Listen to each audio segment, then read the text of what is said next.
Hello and welcome to Championship Sunday. It's the Clash of Clans World Championships 4th qualifier. 8 clans entered into this qualifier and we are now down to just 4. One of those clans will claim the golden ticket to the World Finals and go forward to compete for the $1 million prize pool. My name is Banks and I'm your desk host, and joining me on the desk we have, of course, Woody and Judo Sloth. Thank you very much, Banks. We have got an awesome show today. It is a day of reckoning. The playoffs are here and half the teams have been eliminated, but 3 more are getting kicked out before one team gets the golden ticket, Judo. Absolutely, we have an incredible matchup today. We will be starting off with 2 of the Indian teams, and I cannot wait to get into the matches. Indian Clashes taking on Dark Tangent, Woody, and then we have Existence and Tribe Gaming. Yes, we do indeed. And Woody, who do we have in this show match today? Showmatch is going to be a fun diversion while we wait for the grand finals to kick off. It's going to be Nishang Dance, the previous champs, versus Clash champs, a big team rising ascendant in the European region. Well, today consists entirely of elimination matches. There are no lower brackets and no second chances. The pressure is on, but before we crack on with our first war of the day, let's hear some predictions from Eric. All right, guys, it's time to make some predictions on this upcoming match. We've got Indian Clashers versus Dark Tangent. What makes this really interesting is both of these clans are from the same clan family. Now, that makes so that both of these clans know the other players' weaknesses. They know what style bases that those players struggle with, and they can run those style bases. So we might see a relatively low-scoring war because of that. But, you know, they're all very, very versatile attackers, and they can find a way to get through, so they might surprise us. And I don't know who's going to win this, but I am kind of leaning towards Dark Tangent. Dark Tangent went against Nova Imperium yesterday, and they clutched it. They beyond clutched it. They had to get 3 triples in a row. They got 3 triples in a row, and they're here today because of that. Can they do it again? We're going to find out right now. So guys, back to you at the desk. So Indian Clashes have had a smoother ride to this point, displaying how prepared they were for this qualifier. If you bring your A game, it only takes 4 wins to claim that golden ticket. So, Judo, how do you feel about an Indian Clashes with pure victory win in this qualifier? They are on the same trajectory, Banks, that Nishang Dance had in the previous qualifier, but you can't deny how impressive Dark Tangent were in their win over Nova Imperium yesterday. And Woody, I feel like this is even more tense because they're a family clan. It's like 2 brothers going face to face. Oh yeah, Scar versus Mufasa, Cain versus Abel. This is a tale as old as time. Brother versus brother. These 2 teams are well acquainted with each other, but one of them will have to be eliminated because only one squad can move on to the grand finals. Yes, indeed. Well, these 2 familiar clans have had a very different journey up to this point. But this is Clash of Clans esports, and anything can happen. So, I believe it is now time for our first semi-final, and it's going to be Indian Clashes going up against Dark Tangent. The bases are prepped, the armies are ready, and we are hopping into the very first attack. Dark Tangent will get the first strike here to start off this brother versus brother war. A sibling rivalry that will go down in the tomes of history throughout all of Clashdom. The first time an Indian squad is going to make it to the finals will be off the backs of a shutout in the semis. Indeed it will, Woody, and we have Master Atif coming in with the Dragons. He did get a 3-star with this attack strategy in day 1 with their loss to Existence. But let's see if he can get the 3 stars now when it is elimination. If they lose, they will be going out of the competition. We have a nice funnel set up for the Dragons already. They charge on through to the Town Hall, which will be that first star going down already, Woody. Master Atif is the opener for Dark Tangent. He always strikes first and sometimes strikes hard. Picked up a 3-star in the war against Existence. Even though his squad lost that match, he has proven his skills before, and with a mass drag attack with a spicy little E-drag out on the right side corner, he is really doing some massive damage super fast here. That's exactly how you want to play it. Rage spell spread out all over to keep these dragons on target. That Eagle Artillery still firing away, and with a single target Inferno and air defense to protect it, This battle isn't over yet, Judo. It's going to be close, Woody. He does have a big pack of dragons to the left-hand side. And the thing that I notice is the Royal Champion is yet to be used. He is really holding on to that hero to try and deploy it at the correct time. He still has the Queen ability. He's allowing the dragons to take out as much of the base as possible. There comes the Royal Champion. Hopefully the shield can get through the air defense. Will it be the opening 3-star for Dark Tangent, Woody? It could still go either way at this point with the single target Inferno raining down damage. There she goes! There she goes again! Racing through my brain, and I just can't contain this feeling that remains. Such a close hit for Master Atif, but the Royal Champion, not enough this time to pull it off. A 2-star, 92%. Very solid start here, but not able to put the nail in the coffin for an Indian Clasher's base that couldn't quit. Very, very close. The single target Inferno had about 1% health. However, we do have to note that Dark Tangent did not get off to the best start yesterday in their War to Nova Imperium. They actually went 2-3 stars behind and still managed to get the victory. So their confidence will be high. But it is the MVP currently of Indian Clashers 11 who is kicking off this war for them. Super strong hitter, a 2-star, 97% in his first war, backed it up with a 3-star right after that against Tribe Gaming. 11 is one of the strongest hitters, and as you said, the MVP, undeniable for the Indian Clasher squad. If we're looking for a strong start from both teams, we couldn't have asked for a better lineup. This Archer Queen taking a lot of punishment in her initial charge here, but the healers are down, and they're going to start their work. Expect to see some rage spells. There they come, topping her back off and keeping her healthy for that charge into the CC. Gets the pull in with a super wall breaker. Will be able to crack into that compartment as well. She ought to be able to go for that Town Hall and maybe even grab a few more defenses on the way there.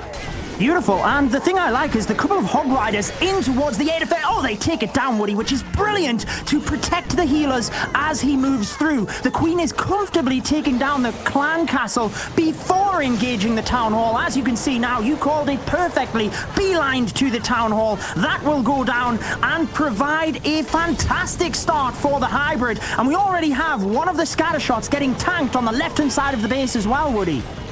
Sneaky entry, just barely dodging each of the main defensive structures as she makes her way to the bottom compartment, wrapping it up all around it. Here come the Hog Riders. Healers started to take a lot of fire from that air defense, and that is what forced 11 to drop the main force here. He's only got a minute and a half left, though, as he's already halfway through this raid and is just getting his main force down. Multi-target Infernos all around this base are big trouble for Hog Rider armies. He's got to get those heal spells on perfectly to keep them topped up and healthy for a big slog through this huge base. He sure does. Now, the Grand Warden's ability was perfectly timed over a giant bomb and the Eagle artillery fire, but the difficulty here for 11 is that central compartment with the multi-target Inferno. He just can't get his miners and hogs into it, and it continues to rain damage. Now that the miners and hogs move in, he's actually split the troops, so notice how many of the hogs move up to the top. They are vulnerable, and the Royal Champion has to do her best in order to try and help out.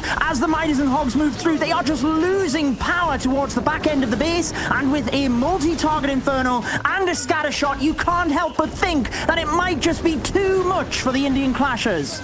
A citadel of supremacy built up by Subhagia will not be knocked down today. 11 from the Indian Clashers will fall short in the war against Dark Tangent. A 2-star in the middling 70% might pick up a few more buildings along the outer edge to clean up for that percentage race. Remember, fans of Clash of Clans, you all know it. It all comes down to the stars at the end of the day. But if they are tied even up, it's about that percentage destruction to figure out which team will advance to the playoffs. Indeed, a 79% 2-star brought in by 11 of Indian Clashers. The stars remain exactly the same, however that percentage difference is quite significant, but we are only in the opening attacks of this war. Still got 4 more on either side, and Master Atif's Royal Champion just wasn't able to get the value that he wanted at the back end of that attack for Dark Tangent, Judo. No, he didn't, but at least we have 2 comfortable 2-stars. I do not question the pressure on both of these teams, especially as Eric was saying just beforehand. They know each other well, but we have Krishfish Noi attacking with these super witches, Woody, something we haven't seen a lot, but in this qualifier, we've seen a couple of 3-stars with them. Oh yeah, and I think that Christian Schnoy has done a great job on base identification for this attack. There are a lot of openings in the outer layers of the walls. That's done by Death to try to funnel enemy troops into specific compartments, setting off traps and triggering a destructive wave of shots from all the turrets onto those key choke points. Instead, though, Christian Schnoy is going to be using the Super Witches to summon big boys throughout the entire raid. Those massive skeleton attackers are going to provide some cushioning for the Super Witches behind him. Really beefy troops in their own right and can dish out a ton of damage as well. This is going to be a slow start for him, though. This right side corner taking a long time to go down with the Warden Walk. Already a minute in, and we're still waiting to see where the main force of this army is getting deployed. Yes, it is a slow start, Woody, especially with the Super Witches. They are known to be a slow troop because there's not a lot of them. There is the one Super Witch, which is 30 housing space, and the big boy, which means they are not going to have masses across the attack. Apologies, I think it's 40 housing space, in fact, so you can see how there is not many of them on the board, which means time is ticking, and this one will be a close one right down to the wire.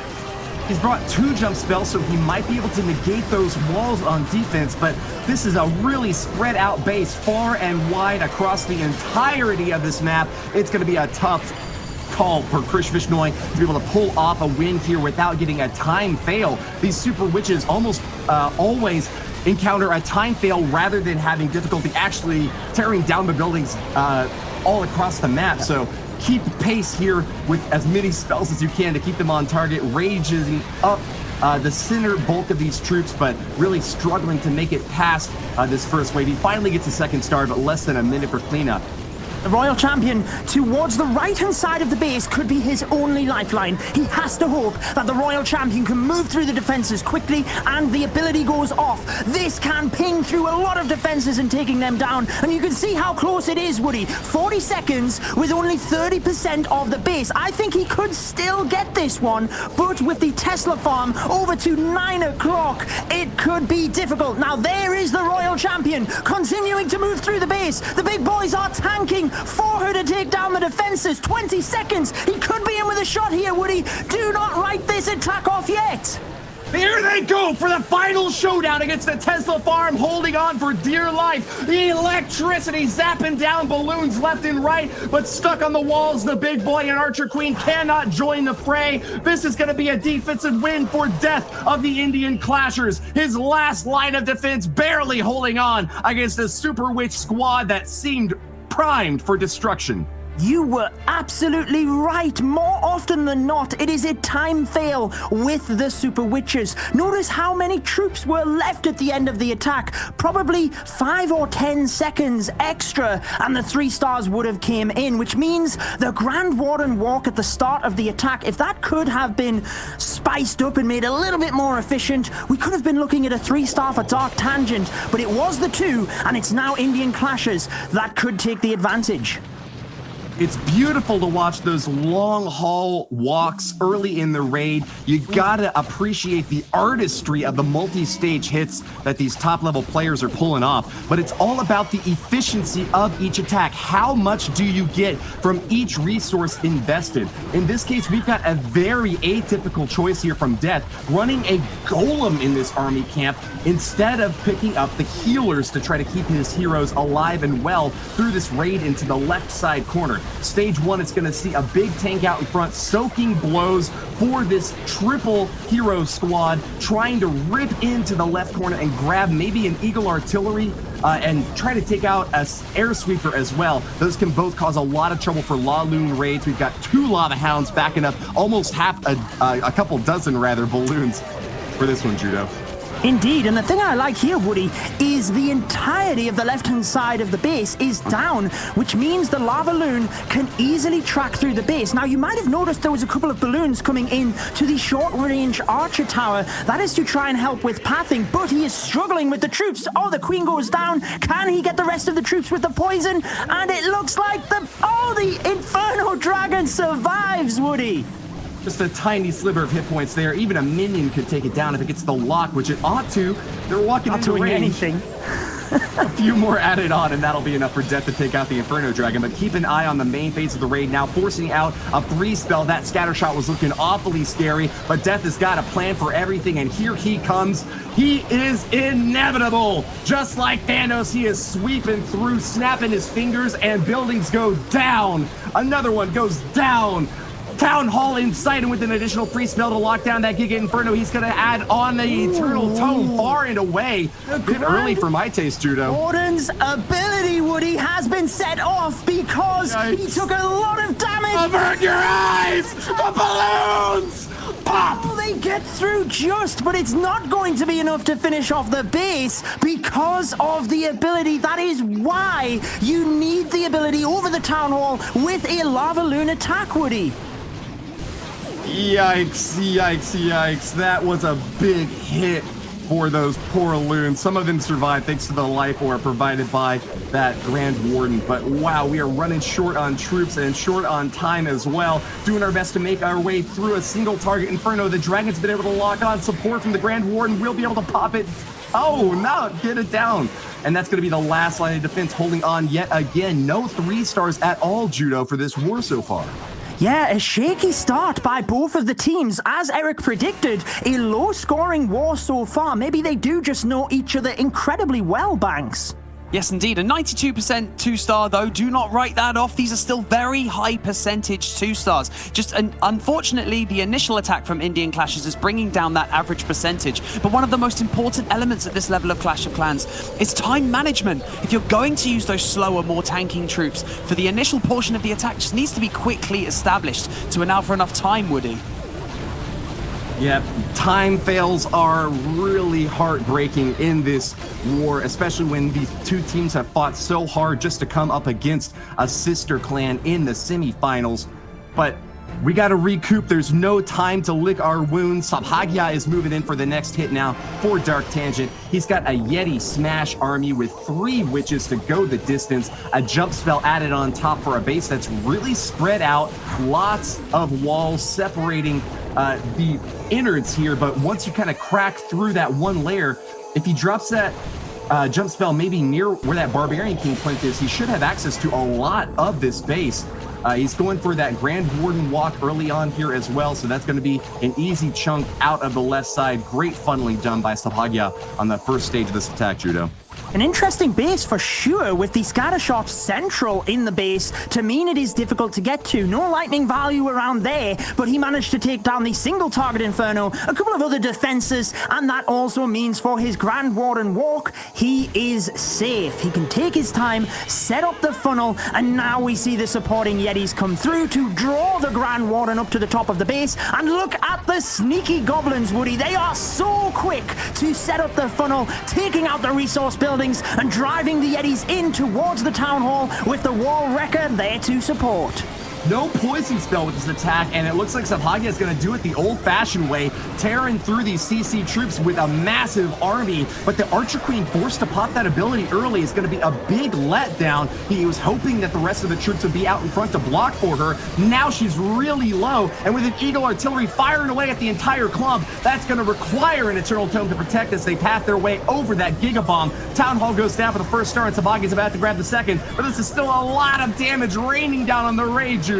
There sure is, Woody, but the healers are stuck on the Queen because she took so much damage. That has left the Yetis and Bowlers vulnerable, and there they go. They are down in a Yeti Smash attack. You need your healers on the Yetis. They stuck with the Queen at the back, and unfortunately, that left his attack vulnerable, but he's managed to get the center of the base, and with the Royal Champion's ability, he could still sneak this one.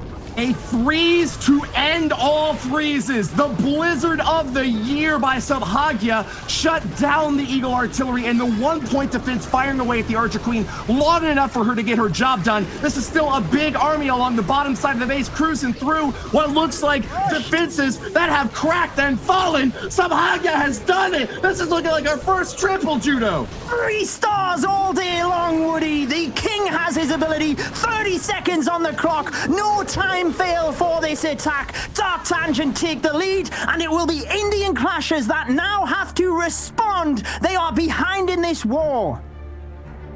The Swag King floating high and mighty. Lots of bling hanging off of him, ready to pop that Iron Fist anytime he needed it, but he didn't even have to bring the fire that time. Knocked it out for a triple, and that puts Dark Tangent far into head, the only 3-star we've seen so far this war, and really forces Salim into a tricky pickle. While Salim was instantly in there, Woody. There was no time in between the matches. He went into attack as straight away as the 3-star came in. He is ready to respond. His plan is set, and let's see if he can execute it. The Queen Charge is gently taking away the left-hand side of the base with the Yeti and the Baby Dragon to funnel, and this will allow the Queen, alongside a beautifully timed Super Wall Breaker, directly into the Town Hall, but it looks like with 2 extra Super Wall Breakers, he wants her to go even further. Great timing on that freeze spell as well. Right when that single target Inferno was heating up the most, he shut it down and gave that Archer Queen another shot at glory, finishing off that Town Hall and now engaging both the CC and the Royal Champion at the same time. Poison spell is perfectly placed and a freeze right on top. It really seems the CC meta has always forced players to include an Inferno Dragon there just to require attackers to bring that extra freeze to shut it down, Judo. Exactly, and what that does is make sure that you don't have that for the regular army. I know it sounds little, but a single spell is often the difference maker. Having said that, he has used a lot of spells on this Queen, Woody. She is clinging on with a rage spell, has to use the ability, multiple expos raining fire onto her. She's struggling to get through, but if she can get the Eagle artillery, that is his target. She's going down fast. She's onto it. Can she get the Eagle to help the Hogs and Miners as they come through? No! She doesn't. Failure for the Archer Queen, and her mission will go unnoticed. Salim's army is getting a ton of damage dumped on because that Eagle artillery is still up. Another salvo fires away before the Hog Riders finally make their way toward the Eagle, knocking it down, but at what cost? This is going to be a really tricky race to the finish. Grand Warden Eternal Tome protects them from some additional splash damage, but those 2 scatter shots in the bottom compartment are going to be a really big bite to handle. Indeed they are, Woody. He does have a couple of miners onto the remaining scatter shot, but what I believe is he must have came in towards the single target Infernos to try and protect the Royal Champion to the end. Normally you would take out the major defenses first, being the scatter shots, so I am surprised that he didn't draw the Hogs and Miners in direct to the 6 o'clock area where the scatter shots were. I was focused on the Queen, didn't quite see what was up to the top of the base, but either way, it's a great percentage, but it's just not going to be enough for the Indian Clashers to respond. Another heartbreaking time fail for Salim this time around. It looks like the King and Grand Warden might have even had enough oomph to deal the damage to this base, but running out of time, it's gonna tick away at a 2-star, 92% once again. Yes, another 92% 2-star for Indian Clashers, just still unable to put that first triple on the board. But if you are just joining us now on the stream, Dark Tangent have pulled ahead by 1 star. They put the first triple on the board by Saubhagya. That was an incredible attack, and we still have plenty more to come, Woody. I got the replay where we saw that Archer Queen charge in valiantly against the enemy Eagle artillery, firing away with all her might, but missed by just 1 shot. The ability to take that down, that additional splash damage firing twice against the main pack of Hog Riders was probably what shut down his hopes of a triple there.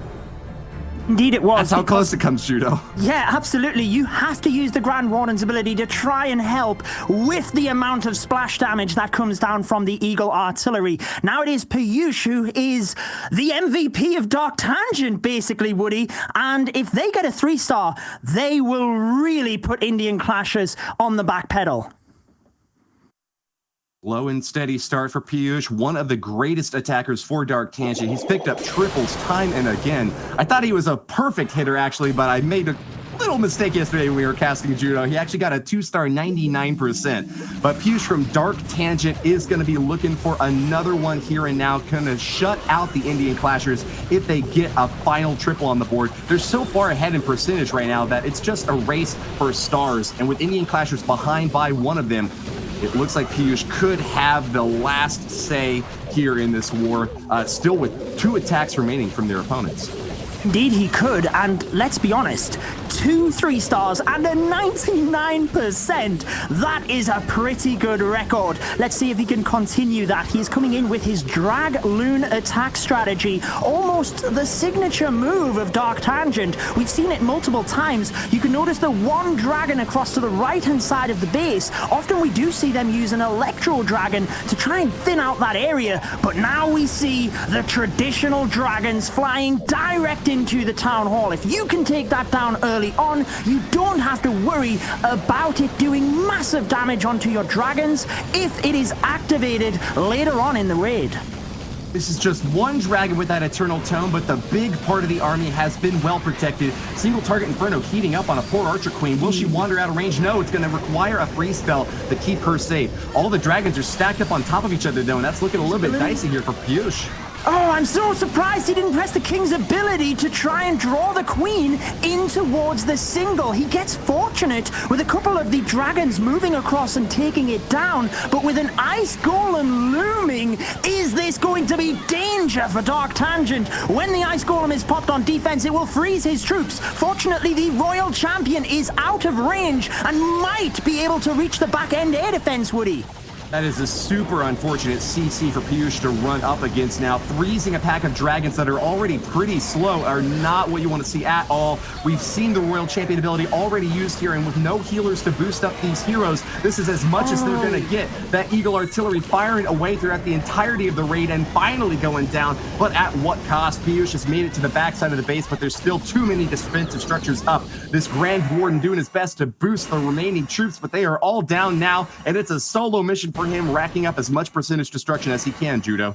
That's all he can do at this point. Drive up the percentage. Dark Tangent are already significantly ahead of Indian Clashers. So even if Indian Clashers were to get the 3-star and level it up on stars, they also need to catch the percentage. So as long as Dark Tangent keep the percentage high, it means they are pushing Indian Clashers to need 2 3-stars from their remaining 2 attacks in order to win this war. We know they have the caliber of multiple 3-stars. They beat Tribe Gaming yesterday 12 to 12 stars, so we will have to see whether they can respond with their next 2 attacks, Woody.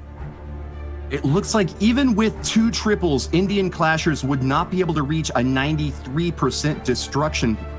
So that leaves Dark Tangent still high and mighty above on that race. They really have got to hope that Dark Tangent fails their next attack and they get 2 triples. They've got to start here and now. There's no time to waste. Drag will be the next hitter for the Indian Clashers, and true to his name, he's brought 8 dragons and an Electro Dragon to back it up. A little baby waiting in tow as well, but let's see how he starts things off, expecting maybe some Sui heroes on the bottom to try to grab an air defense and maybe even go for that enemy Royal Champion. Looks like he's going to be starting off with a Barbarian King and an Ice Golem to block for this Queen as well. Yeah, set the funnel for the Queen to come directly into that base. A beautiful move. And Drag was actually one of the players that did get a 3-star yesterday against Tribe Gaming. So he's obviously hunting for the same. But it's really interesting that you mentioned, Woody, they will be relying on the defense from Dark Tangent. So this one really does come down to the final attacks. But let's see whether Drag can get the 3-star on this one first. The Queen's ability pops rather early, Woody. I think he wants the multi-target Inferno here, but she's walked around, and I'm not sure she's going to get it. She doesn't. What does he do to take down that multi-target Inferno tower? That queen just took so much damage. The king wandering out of range, not protecting her from that royal champion. Bad news for Drag, but he might still be able to recover this here, salvaging that operation in the bottom corner with an Electro Dragon. But the CC troops are coming out, and that is not what an Electro Dragon wants to deal with. It does not have splash damage. Instead, it chains damage onto enemy targets. But while that's happening, it's going to be heated up by that multi-target Inferno. Oh no, a missed rage spell is going to deny it access to that bottom compartment, and it's going to die to just pitiful little archers. Oh, you can see the shadow underneath the Electro Dragon. That is where you need to drop the rage. Such a critical mistake here. Will it be costly? Because he needs rage spells for the dragons. They move through the base. They do get the town hall with the sneaky goblins inside the battle blimp. Here come the bats. They have to get through this base, but a multi-target Inferno on the back could be the difference maker. They are charging on forward ahead of the dragons, and he only has one free spell left with multiple splash damages, Woody. I can't imagine Drag spending so much to try to deal with that multi-target Inferno and still coming up short. Another dragon burnt apart by that massive defensive structure. Great job to Professor baiting out that big investment by Drag on the bottom side here. Dark Tangent's defenses hold on, and that's really going to put a damper on their enemies parade here. Indian Clashers charging through, but unable to make it happen, coming up short again and again with yet another 2-star, finding that 3 just out of reach. Indeed, and let's remember, Championship Sunday means if you lose, you go home. So Indian Clashers really on the back pedal. They are counting on Dark Tangent making a mistake now, Banks. Right, you are there, Judo. It is only elimination matches going to be happening today. It is the playoffs, so that's a really unfortunate turn of events there for Indian Clashers, unable to secure that triple. That's what they really needed to apply even a little bit of pressure on Dark Tangent. So going into the final 2 attacks, we're really going to need to see something special for it to turn around for them, Woody. Yeah, the only hope for Indian Clashers right now is that Dark Tangent gets a horrible miss of a 2-star or even a 1-star. Rare to see that happen. I think we've only had one 1-star so far this month, and to see a second would be a big upset from a team that's made it this far. Professor from Dark Tangent is not one to disappoint. He came in hot yesterday, grabbing a 2-star, 70% against Existence, but then backing it up with a triple right afterwards against Nova Imperium, advancing his team on. He was perhaps the clutch hitter for this squad, and we don't expect to see him. We don't expect him to let us down again. No, we do not. He was the attacker that had everything on him. He gave Dark Tangent the opportunity to battle again today, getting the 3-star against Nova Imperium, as you mentioned, and the Super Witches we seen earlier on in this war. And if he were to get a similar attack, which is a high percentage 2-star, even if it was a time fail, with that high of a percentage, it would put the war out of reach for Indian Clashers. He does have a quite lengthy Grand Warden walk again, Woody, as we've seen with the other attack, but he's just making sure 100% that the Super Witches go to that town hall and he doesn't miss the 2-stars. This requires a huge amount of concentration to pull off effectively, attacking from multiple angles with a Warden walk, the Siege Barracks down, a Barbarian King out in front of these other heroes and the Super Witches. The healers have now swapped over onto the Super Witches exactly as Professor would hope, to keep them topped off and healthy with so much splash damage raining down on them. This is a perfect entry for the attack and a great opportunity to finish it out right here. If Dark Tangent get the triple, they are going to the Grand Finals, Judo.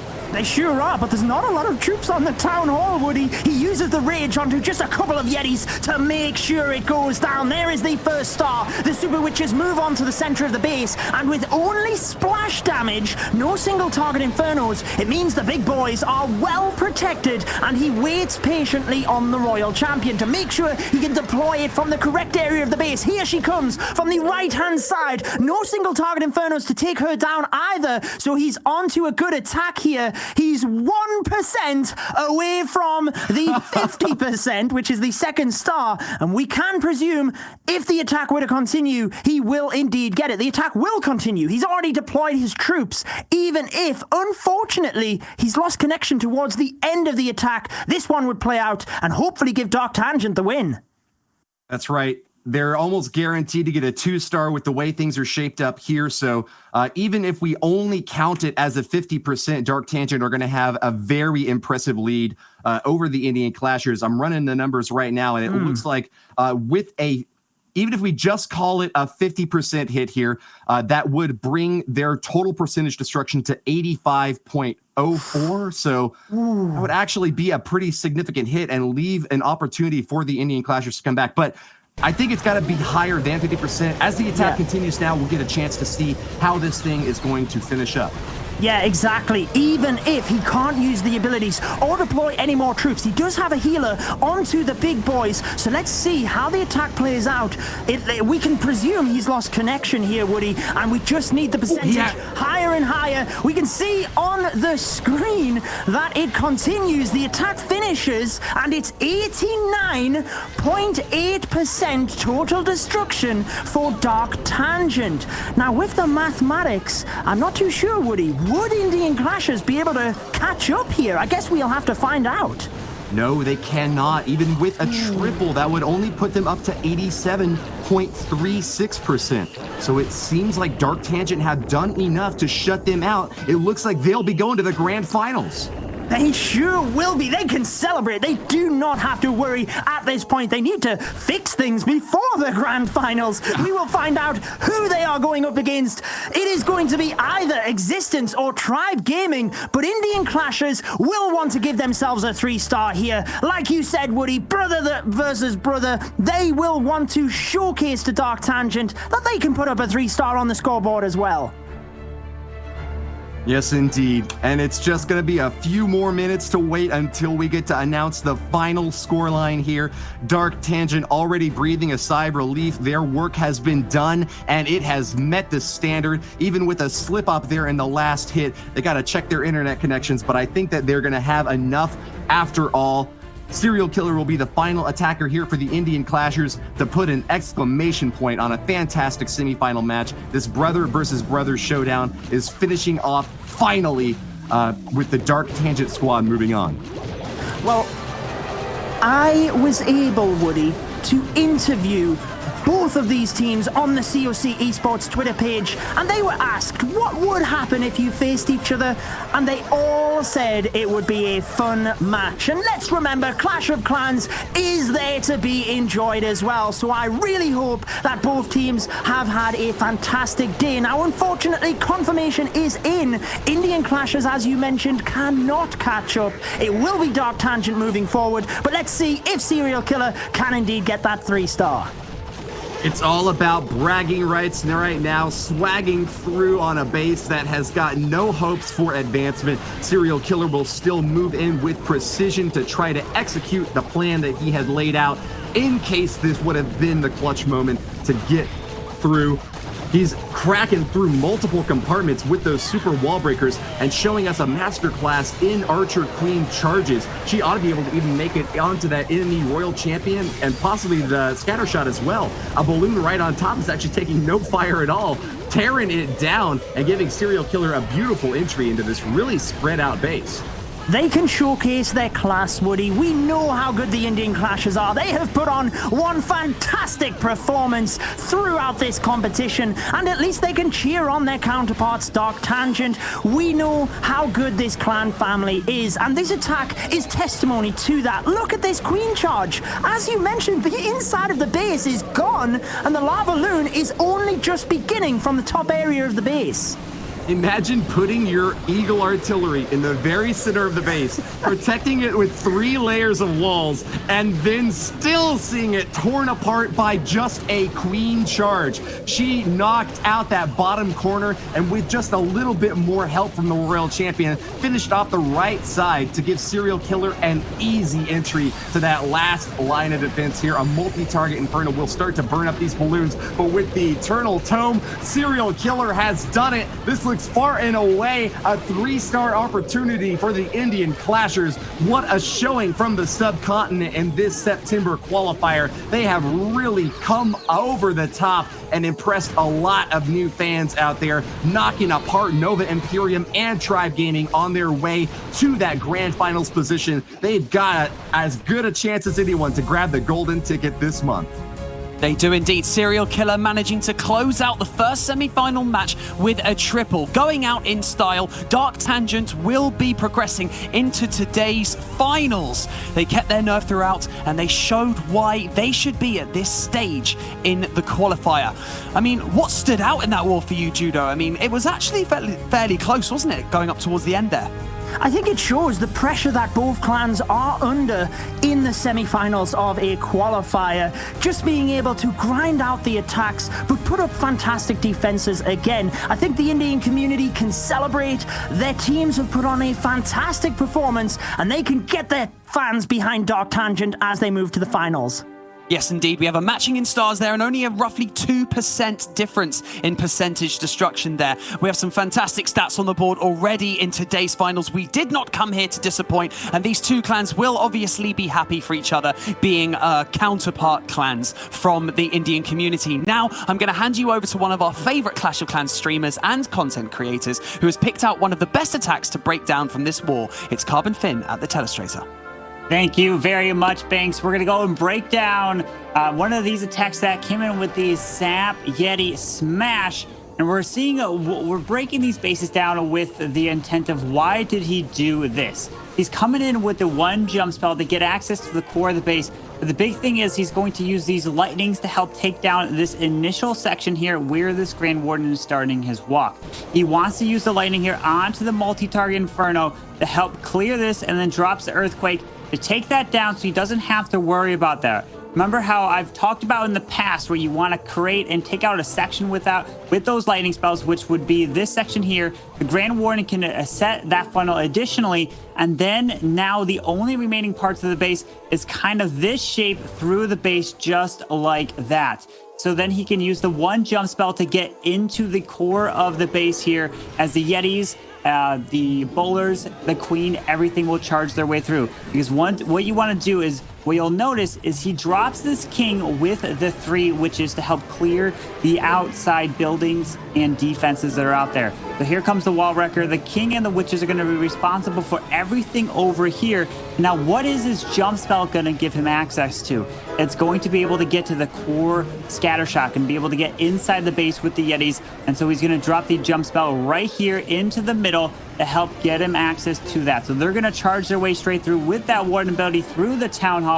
Beautifully used. And then you'll notice in all these attacks, they love to save that royal champion, because you want to use that royal champion for the final section as you're making that push through. And especially if you can try to have some free spells for her, it can do an amazing job. So here goes the queen, and look at this queen. She's going to be able to take out that enemy Eagle artillery. Yes, he's going to use the free spell onto the ground expo. The queen just barely survives just long enough. But what you really want to do when you're doing any type of an attack like this, you want to see if you can use that one jump spell to get into the middle of the base so that the Yetis, the bowlers, can charge their way through. And then the royal champion, as we're looking, she is charging through the bottom side down here through the scatter and gets some beautiful value as the Yetis, the bowlers, the witches, and that king is still moving around and gets it done. So congratulations to Dark Tangent here. They are going to be moving on to the finals match.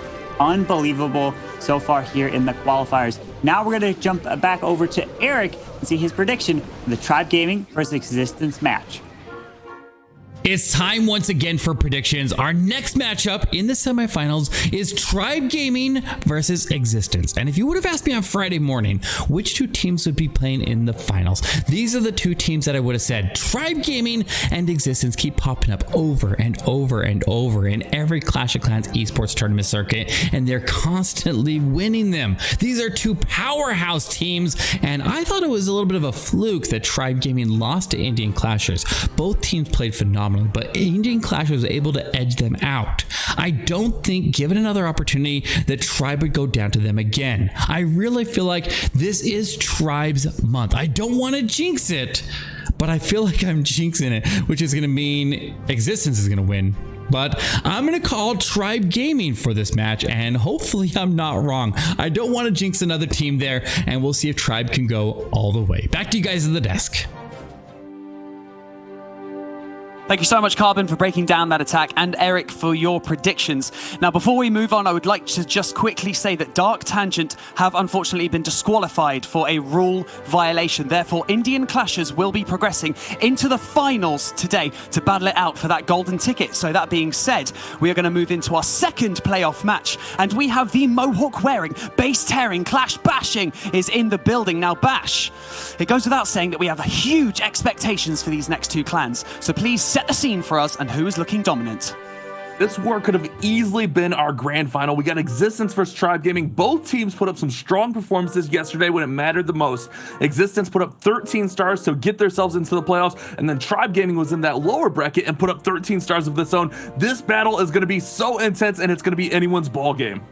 And Woody, when we think of the top 5 clans in the Clash of Clans community, these two clans are mentioned almost every time. So how do you call this one? It's impossible to call, Banks. Tribe Gaming and the squad representing Existence now were both at the World Championship last year. They've made it to the top many times before, and this is very well likely to be the biggest match of any two teams of any qualifier so far this year. Well, Existence have had a clear path through this qualifier, and Tribe have had to claw their way back to get to this point. Will it be plain sailing for either clans? Time will tell. It is time to push through into the finals. It's time for our second semi-final of the day, Bash. That's right, and we're going to get it underway with Nick, the one and only, coming in with a Zap Lalo, one of his favorite attacks, and it's looking like he should be able to get some nice Zap value. Actually, not going at all where I thought he would. I thought he might go for the Eagle and Clan Castle, but he's going to change things up a little bit, get that scatter shot out, and weaken down that single target Inferno. Oh, what a great play there. See, if I was just a casual player, I would have went for the easy value of the Eagle Artillery and the Clan Castle, but he elects to get way more value out of those lightning spells, Woody. That's right, a big chunk of hit points taken out of that Archer Queen. She's still standing tall on defense, but will be able to go down relatively easily with whatever Nick chooses to send at her. Nick, one of the strongest attackers for this Tribe Gaming squad, came awfully close to pulling off the triple in the last war against the Indian Clashers. Got a 2-star 96%, but that was enough to put them just below the enemy squad, which will now be advancing to the grand finals. Just wanted to echo that one more time. Dark Tangent eliminated by disqualification for a rule violation. Indian Clashers will be moving on and will face off against the winner of this war right now between Tribe Gaming and Existence. Crashing into the town hall there, Nick is going to grab the first star and will set up for the next phase of the attack starting very shortly, we're hoping. A time fail is still possible if he doesn't move in here fast, Bash. Yeah, he's getting everything moving along here, and he does have that one lightning spell remaining, along with a poison spell to likely deal with any headhunters out of the Clan Castle. But Nick did end that deciding war yesterday against Nova Esports, get a 3-star of his own, and here he comes in with that Lalo portion moving through here on the top side of the base. Those balloons are looking to work through as that second star is going to be secured here with the 50%. A nice free spell right here on the scatter shot. Can he get through here with one more haste and one more freeze? That World Champion is dealing mass amounts of damage. This is a huge strike into the base and dealing a ton, Bash, just like you said here. Great timing on the Eternal Tome, protects the balloons as they're taking most of the damage from that Eagle Artillery. It's raining down, but that won't be enough to finish them off. But hold on, a blast from the past. The defensive Archer Queen has got no one attacking her. Nick is going to lose all of his remaining balloons to that last line of defense, and she will hold on strong in the bottom compartment. His forces have been rebuffed, and Nick will have to be satisfied with just a 2-star this time, pushing his overall damage into the low 80s. Tribe Gaming falling a little bit short with their initial hit. That was looking really good, but great identification right there, Woody. That Archer Queen took out the remaining balloons. Now he's just going to try to squeeze out as many percentage points as he can here, as we're at 81%, but we got that minion on the Lava Hound. I don't think it'll be able to pop in 15 seconds, but he did have 4 more minions that he put in to try to clean up a little bit. It doesn't look like he got much more value, so it's going to be at 81% too. The Lava Hound alone. From that End it. This poor guy's taking a beating for no reason. That poor Lava Hound. Oh man. All right, so 81% 2-star there, Woody. What an intense attack. That one looked like it had a lot of promise from the get-go, but just fizzled out towards the end there as that Royal Champion and the enemy Queen were taking down those balloons left and right.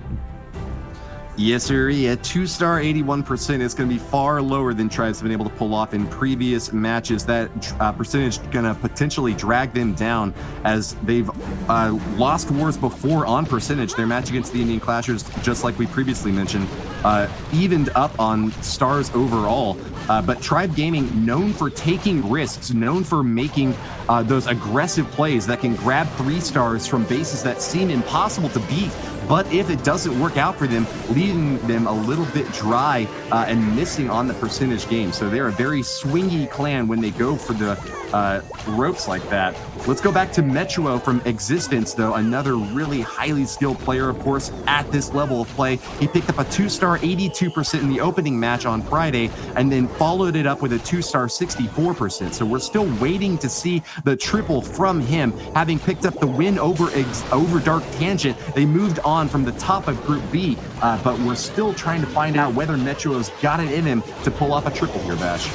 Yeah, looking to go with an epic queen charge here to get her in towards that town hall. He did bring in those lightning spells with an earthquake to take out the scatter shot on the top side. And here comes that queen. She dispersed of the lava hound and all those lava pups as she's going to make her way into this town hall to secure that first star. Remember, Woody, this is all on the line for this qualifier. The loser of this matchup goes home. The winner goes on to play for that golden ticket. The queen's finally going to get the town hall down, and we got the king. It looks like he's going to try to have the king push that queen back towards the scatter shot, as he still does have one super wall breaker, which he can open up that compartment and get access to the scatter shot. Can the wall breaker get in? Perfect access. Great queen charge underway right here. With the disqualification of Dark Tangent, the only remaining undefeated team in this event right now is Existence, a squad that's picked up win after win after win off of years of experience in the Clash of Clans competitive scene. Esports has not seen a more dominant squad than this Existence team. But Metro has yet to get the triple. Just like we've said, here and now could be his best hopes at pulling ahead for his squad. The Royal Champion engaging on defense as these Lava Hounds are pathing far away from the balloons. Those poor pups getting ripped apart by the defenders up top as the balloons finally path toward the top. We're going to get a big rage spell to keep them back on track as they go for the Eagle Artillery, wiping it out. But only 44 seconds left for cleanup. This could possibly still be a time fail, Bash. This is looking very promising as that Grand Warden's Eternal Tome is hit. We have to get through this Wizard Tower, and after that, there should be enough balloons. Great use of these 2 balloons on the backside to distract through this final compartment. Throws down the freeze. May have been a little bit of a misstep there, trying to get a little bit more value, but he's got a lot of balloons up. He's got 22 seconds and only 10% of the base, and not too much left. And look at those sneaky goblins go through the back end right here. They're going to finish off that resource building and then come in here and target some defenses. This is looking really good, Woody. Existence looking to start off strong with the 3-star, and Metro's gonna get it right here with the final blow from that Royal Champion Spear. It's a 3-star, Banks. Metro managing to secure the first triple of the second semi-final. Tribe Gaming coming out of the gates a little bit slow. Maybe they're just shaking off those pre-match nerves and getting stuck into it, but we are definitely set for an extremely crazy war between these two powerhouse teams here, Woody. That's right, Banks. Congratulations are due to Metro, coming in clutch when his team needed it the most. Take a quick look at the replay as you see the early stab out the bottom with the queen charge, supported with a bit more funneling by a Barbarian King on the left side there, soaking so much damage from those Tesla farms. An unfortunate early hit for Metro, but he followed up with great skill and found exactly what he was looking for. That 3-star with just 3 seconds to spare, coming really close to a time fail, but finding the perfect calculation of ability and opportunity. He gets it done and sends the ball back to Itsu. It's in Tribe Gaming's court now. That's right. Itsu's going to look to respond here with a queen charge hybrid attack.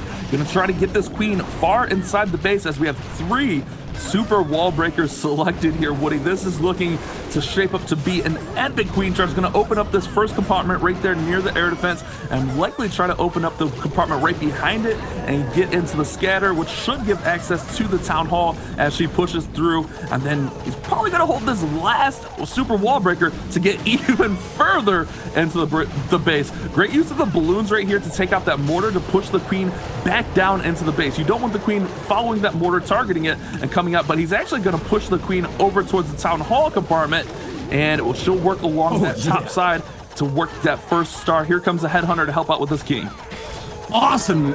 Coconut Loon swooping in the left side corner, grab 2 Seeking Air Mines, and Itsu's Queen Charge is cleared for landing here.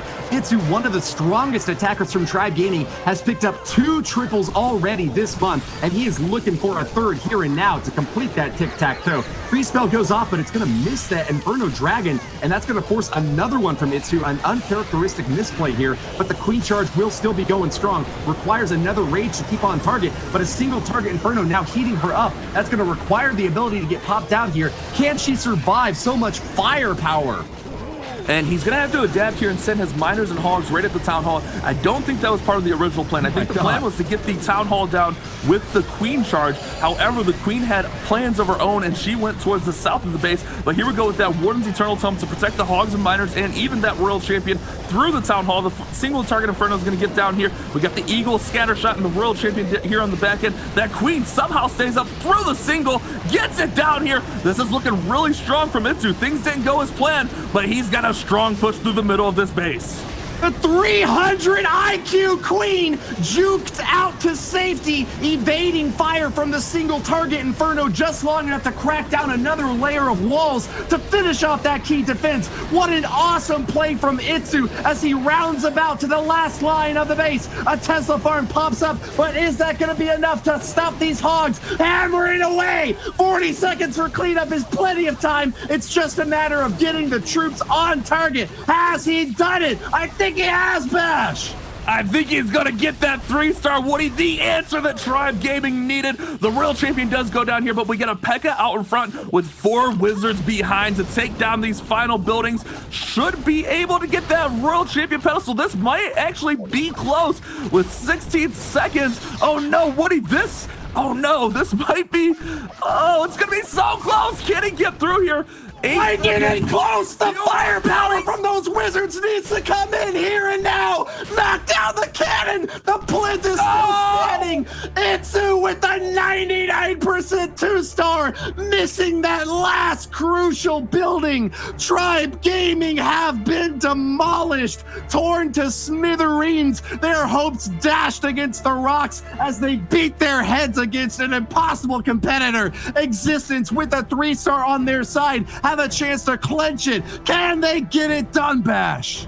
Oh my goodness, Woody, we thought he had the 3-star there, but that P.E.K.K.A did not have enough health. Gets taken out, and it left only the Wizards, and it wasn't enough to get through there. The devastating 99%. Oh my goodness, things definitely didn't go to plan there, but Itsu did a great job to recover, just not quite enough to finish the base off. And Michael DP from Existence looking to push away further here with this Zap Lalo, one of this clan's favorite attacks. Here come those lightning spells in. Here come the heroes, and this is going to be a strong open from Michael DP.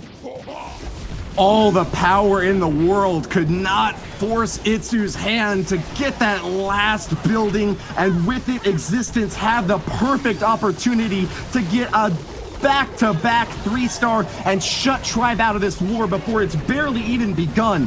Michael DP, another clutch hitter, bringing in the super heavy triple Lava Hound strike here. Sui heroes in the top compartment will grab a scatter shot, and that's a crucial target for them to eliminate. But can they justify giving away these heroes to so many defenses still standing?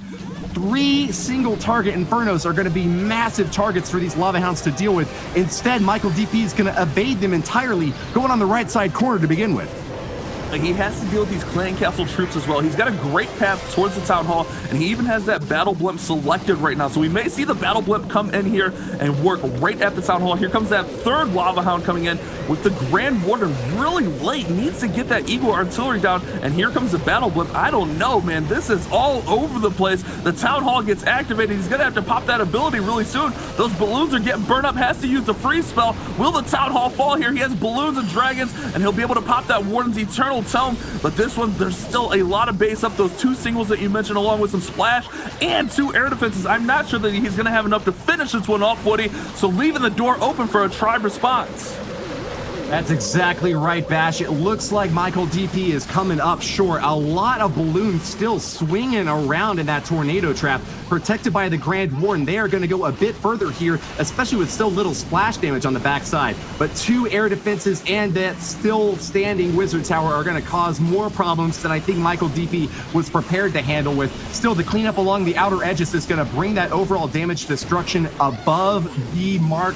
That should keep them higher than Tribe Gaming's percentage right now. As long as they hit 81%, Existence will still have the percentage lead. Yeah, he's still going to put up a really strong percentage as he finishes out there. Those last few balloons got as much as possible, was really patient on the haste spell to make sure you get as many of those defenses down so that the remaining minions and archers can clean up this base and work it up towards that 85-86% mark as we finish off. We do have a minion stuck on the king, and that pup may get stuck over there as well.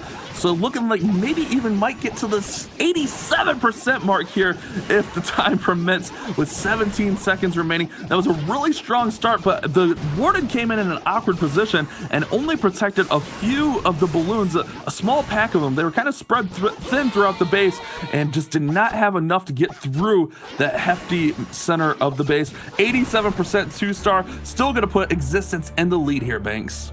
Yes, indeed. Existence will still be carrying on with the lead, looking extremely strong. It must be such a good confidence booster, opening up the playoff match with a triple. But Tribe Gaming, as we're dealing with such small percentage differences in these playoff matches and throughout these qualifiers, is that going to be the difference maker? That 99% 2-star so close to a triple there, Woody.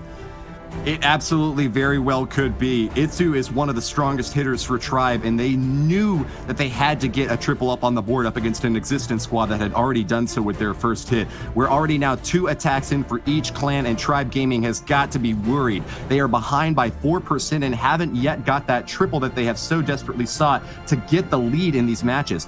Tribe Gaming is not an invincible squad. They fell earlier to the Indian Clashers team on a percentage race that seemed to be going in their favor up until the last round of play, so they know that they have got to give it their all if they want to make it to the grand finals and face off against their foes again. Here they are now with Lexnos leading the charge for this Tribe squad. It's going to be another Lava Loon hit. We've really taken to the skies this time around, Bash. Yeah, Lava Loon is always one of the strongest attacks of the game, and these pro players know how to execute so well, and these queen charges really make these really valuable. I remember earlier in the tournament, Lex had such an amazing queen charge. However, yesterday, he had a disappointing queen charge as the goblins got behind his queen and behind the poison spell, and things went a little bit sideways. We'll see if he can get things back on track here as he's working in here, keeping that queen raged up. She's under heavy fire from the bow, Teslas, and the Inferno going to use the freeze right there to make sure that that enemy queen doesn't take down his queen, and she can still get the value that he's looking for. Royal Champion accompanying her down here in this compartment, going to get that Eagle Artillery out. Nice job to her. That is exactly what she... No! She got refocused onto the skeleton trap. I think that Archer Queen has got to go right. We need her to take out the Eagle Artillery, or Lexnos' hope for victory are going to be shattered. Instead, he's going to rely on this balloon to get the job done. Nope. Popped down by a Seeking Air Mine. That's going to slow things down even more. Even if Lexnos gets this Eagle Artillery down, he spent so much time on this early stab. I don't know if he's going to be able to get the 3-star with the full attack still left to go.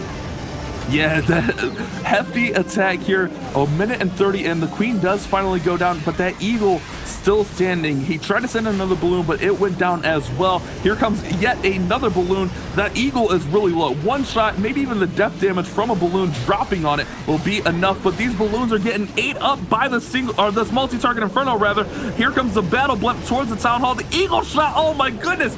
Just imagine if that eagle wasn't up. These balloons are getting crushed. Not what Lex was looking for. He's got to save the town hall here with these balloons and the dragon, but this one went all kinds of sideways again for Lex. Not able to get that Eagle Artillery down was devastating for this attack, and this is going to be a low percentage attack again for this Tribe Gaming squad, Woody.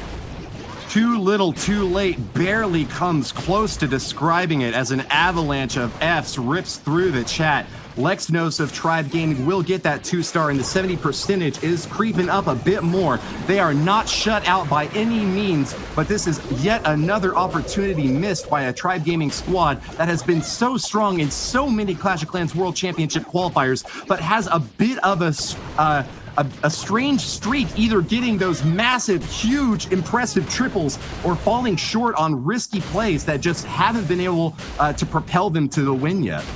Yeah, definitely risking it all trying to get through there. That skeleton trap popped up. I thought he was going to have the Eagle artillery secured, but the skeletons, she retargeted right before she threw that last spear onto the Eagle to take it down. And that, I believe, cost him the attack because the Eagle shot came in and took down a huge pack of balloons there. Absolute devastation for Lex from Tribe right there. And they're going to be way down on percent. Existence can really pull away here. If they get a 3-star, this one may be out of reach for Tribe Gaming.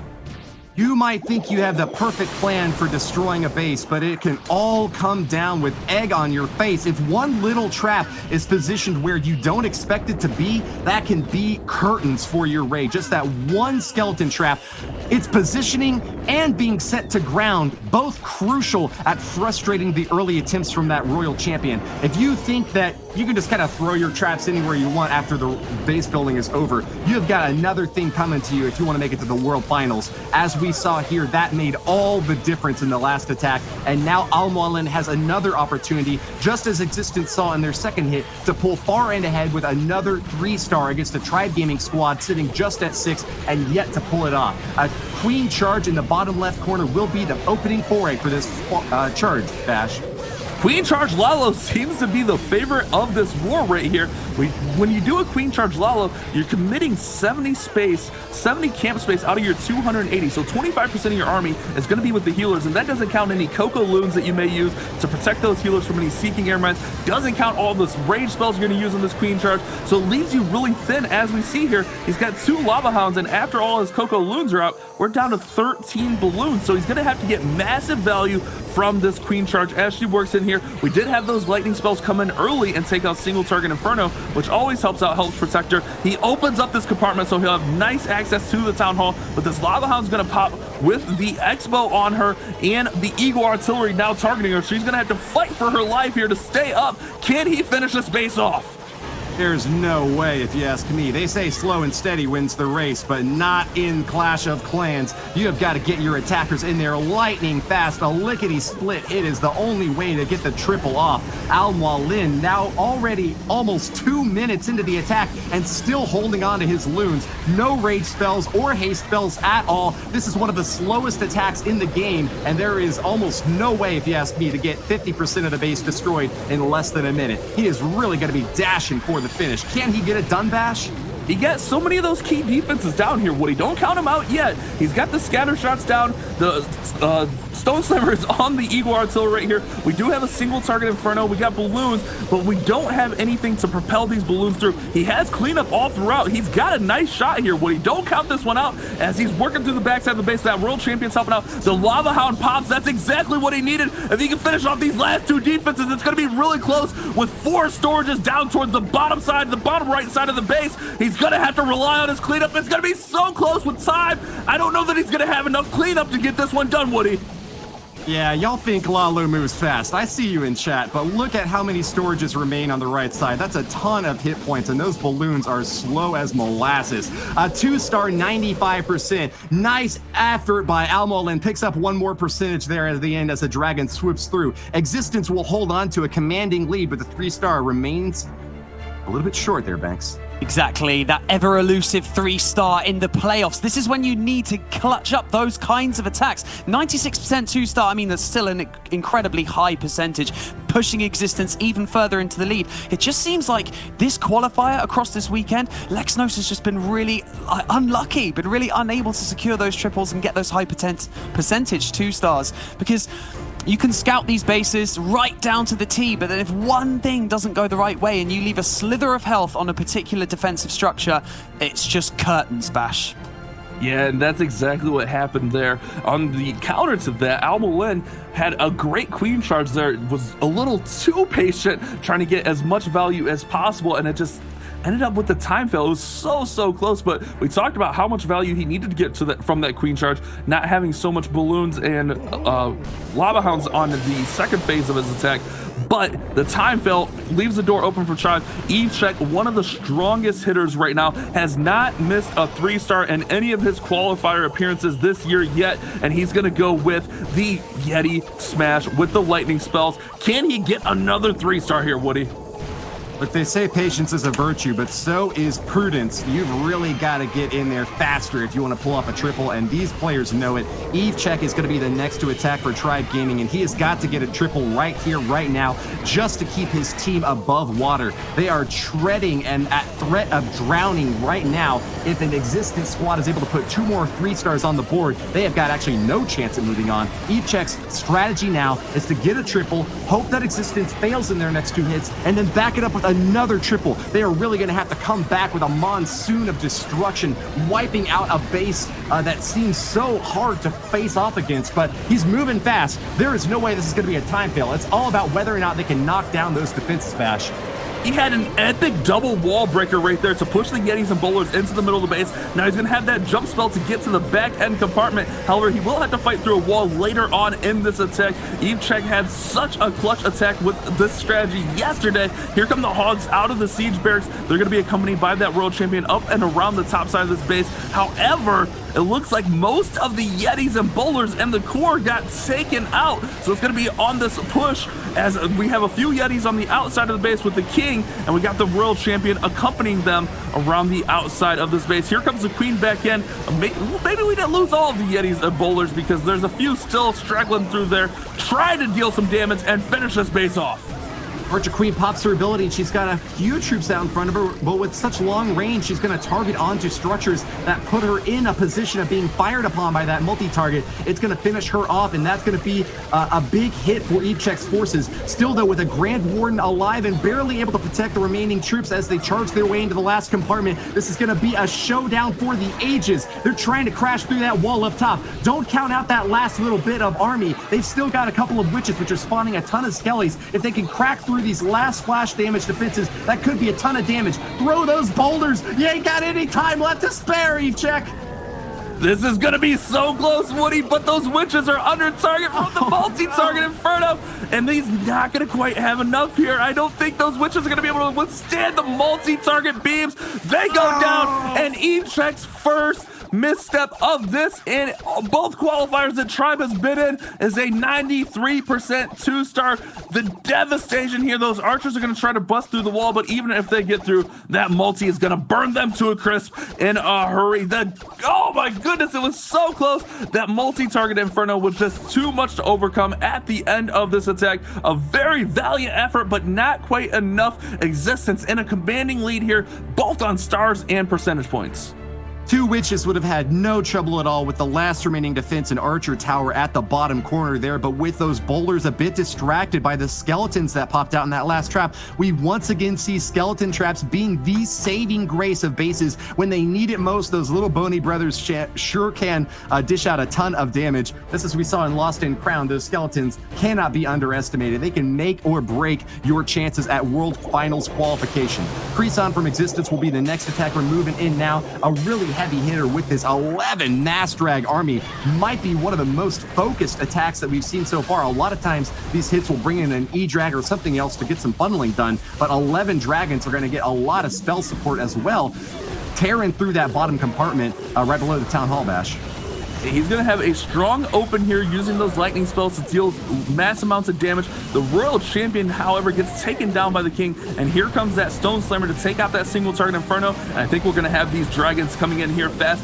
Usually with the dragon attacks, they move really quickly. You set up that funnel, and you send it all in. And we do have an Inferno Dragon out of the Clan Castle, which pops the Stone Slammer, but we have a strong start right here. We do have that King and Queen coming in from the bottom side. Remember, the Royal Champion was already used earlier in the attack, but he's going to have to push through here as he's out of spells with that last rage being placed here. It'll be enough to get the Town Hall, but will he have enough to finish off the back end of this base with a scatter shot and 2 Infernos still up? This is a really snappy spread by Kreesan, keeping these dragons well within the life aura provided by that Grand Warden. He's healthy out back and keeping them topped off as best he can, but that's all the spell support they're going to get. They're moving into the right side of the base now, and just like a pancake, have flattened every single building along their way. This is looking far and ahead like a 3-star bash. They are burninating the countryside, still with an Archer Queen ability left in tow. He hasn't even had to use her yet. What the hell is happening? This is a wild attack. He put that Warden in a little bit later, it seemed, but the Queen's gonna pop her ability. He's just got a few more defenses to go, and this is gonna be an epic 3-star for Existence, and that should secure their spot into the grand final to play for that golden ticket just a little bit later on today. An epic 3-star here for Kassan to finish that base off with the Dragons. Kreesan, an absolute force to be reckoned with here in this playoff matchup. What an amazing, amazing attack there. Absolutely smashed his way through that base with over a minute left in his attack there, Woody. Sure did, and take a look at that beauty of a setup once again. Dragons really need Rage to go fast through a base, but if they're spread out so far, they aren't going to be stacking up wasted damage on targets that have got too few hit points to justify such a big investment. This time though, Kreesan got a perfect spread, keeping that Grand Warden right in the perfect position to keep all the dragons safe as they made their wave of destruction sweep through. It was an easy clap that time. Triple for Existence virtually guarantees their advancement to the grand finals. Yeah, Eve Maxi gonna look to finish strong here for Tribe, because you never know what may happen on that last attack. You know that Existence knows how to secure a safe 2-star, but things can go sideways. We've seen that in multiple attacks in this qualifier, but Eve Maxi coming in with the 7 lightning spells and that Earthquake, the Zap Lalo. Seems like Lalo, man, these players are loving it here today, using a few troops to get out some of these trash buildings. What he's doing here is he's setting up, so likely when he flies past the Town Hall, it'll be activated. He won't have to worry about getting to that 51% mark to have that Town Hall activated, and he's going to get this Clan Castle out and deal some damage to some of the surrounding buildings right here, Woody.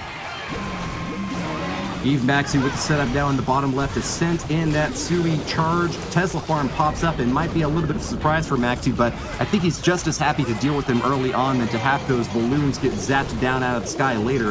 I think he's got just what he needs to make the charge in here happen. Sends in the super wall breaker and will crack into that compartment. That Archer Queen's still looking pretty healthy, but unfortunately for her, the Barbarian King has wandered out. AWOL in this Sui charge. He's going to instead get some additional damage down on the bottom side. He has abandoned the Queen entirely. He has said, you know what, I'm going to go hang out with the Royal Champion instead, and this is a betrayal the likes of which we have not seen in a long time. Eve Maxi's early stab is going to come up short, missing that Eagle Artillery and the enemy Archer Queen. Yeah, he's gonna have to lean on the Royal Champion to try to get the Eagle down, but with the enemy Queen there, nice use of the freeze to perhaps get the Queen and Eagle. Can he save that as the Queen popped out of this compartment? Not gonna be quite enough. Things just not going the way that Tribe is planning today. Another misstep here with an Eagle Artillery. Gonna look to get it down here with a few balloons. The only thing that'll target them is the Wizard Tower. However, dropping in that 1 minion there to clean up the lab is enough to activate it, but that balloon gets out of range and he should have it down. And here we go with the Lalo portion. Flying in from the bottom side of the base, he's going to work right towards the Town Hall. Percentage points are looking good. Remember that Town Hall will activate so that the balloons can target them as he works through here. Should activate at that 51% mark, and there it is, Woody. He has that Warden's ability. The Dragon is fighting off the Royal Champion. Nice free spell on the Town Hall so it doesn't take too much damage on these balloons. And he's going to use that Warden's Eternal Tome to make sure these balloons stay up through the back end of the base. Really smart adaptation there from Maxi to be able to take down that Eagle with a few more balloons stacked on top. But even though he got the job done, it took him more time, and that's more time that he doesn't have to drop the balloons. He's got 45 seconds left for cleanup, and remember, without spells, these balloons go really slowly. Tricky cleanup might be helped out, though, with some minions and pups over there on the right side. Gonna provide some additional help for these balloons, which are finally finding their way to the last line of defense. A single Wizard Tower not gonna be enough to rebuff this attack. I think he's done it. Eve Maxi looking for 3 stars and not going to come up short with the final attack here from Tribe Gaming. They have finally done it. 11 stars total and an 89.8% destruction. Keeping the dream alive. You never know what could happen with this last attack from Existence. All they need is 2 stars to secure the victory and move on to play for that golden ticket. But we've seen some crazy things happen. I don't want to jinx anything, but you got to think that Existence is going to have this one secured. But that was a really nice patient attack here from Maxi, making sure he got that Eagle down before he deployed his Lalo. You don't want to lose a big pack of balloons to that Eagle artillery, and great use of his spells here. Spells can make or break an attack, and that's exactly what we saw here. The freeze spell in the Town Hall and the haste pushing those balloons through. That was absolutely a clutch attack from Maxi, but it's all on the line here for Existence. They're going to have the one and only Rigo Torres coming in with a Lalo of his own. Oh yeah, man, some respect on this man's name. Hasn't yet pulled off the 3-star for Existence, but I'm sure that they give him the toughest bases to compensate. He's always the last hitter here for this squad, and he is going to be moving in one more time to clinch it for his team. Just like you said, Bash, a 2-star is enough to secure victory and ensure that Existence will be able to move on to face off against the Indian Clashers in the Grand Finals, a match that is surely going to be up in their favor. All they've got to do is just wipe the slate clean, finish off one more clear attack with a 2-star easy hit. The Town Hall is really far to the outside of the center of the space, and Rigo Torres should have no trouble at all making this one happen. A great Sui dive here from these heroes as the Kings work into the outside. The Queen's going to be able to sneak in here, get down that Eagle artillery with no damage being dealt to her. Massive value here, as the Queen's also going to secure an air defense right there. The World Champion does go down on the top side, but that Seeking Shield helped out just a little bit. We'll see where the Queen goes as she pops around to the outside of this base. You would like to see her go in with that Ice Golem and the King on the top side. She would have been able to get that multi out, but she's going to go on her own way. She's following her own path, Woody, and he's setting up really, really nicely for this Lava Loon push through the Town Hall and the back end of this base. He's got me a little worried. I mean, he could easily get the 2-star just smashing straight into the Town Hall, but instead he's gonna go for style points, looking for a triple as he makes his victory lap in here for Existence. The Grand Warden is down, protecting almost all of the balloons, and even a Lava Hound taking a little bit of damage from that air defense has still survived the early push. Stone Slammer makes a beeline for the Town Hall, and that's gonna be it. First star claim to the 50% mark. A free spell down on the Town Hall, and there they go, ripping and tearing. The Grand Warden Eternal Tome is off. Drop the bomb, and they have done it. Existence is moving on to the Grand Finals. Tribe Gaming have been eliminated. Rigo Torres, one of the strongest Lalo attackers, and we're seeing that put on display here as these balloons are ripping and tearing through the base. The ripping and tearing, getting it done. Oh, I love it, Woody. Oh, man, this Stone Slammer is getting crazy amounts of value. Look at it go. All he's got to do is finish off a couple of defenses here, and Rigo is looking to finish strong. He wants to put this 3-star up. He wants to go into that final with as much momentum as possible. Balloon's going to work through this Archer Tower. Then he's just going to have to get to that multi. If he can get that multi down, it'll be good. However, we have some troops looking to pop that Lava Hound, but I think it's too little too late. This base is crushed. Like an avalanche of destruction, this huge mountain built by Evechek could not hold on against Rigo Torres, a force of nature finally finding his tempo and grabbing that triple that had eluded him for so many attacks. Existence are looking dominant in this Clash of Clans World Championship month. Yes, they are indeed. Rigo Torres, the team captain for Existence, managing to secure the triple right at the end of that war, just to give them that additional push, that additional momentum, and the additional confidence to go into this playoffs final to secure that golden ticket. Look at that loon just waving the banner as it flies across your screen. Congratulations to Existence for securing that semi-final win. Their consistency with their attacks is just what they needed today. 13 stars to 11. Look at that percentage as well, Bash. 96.8.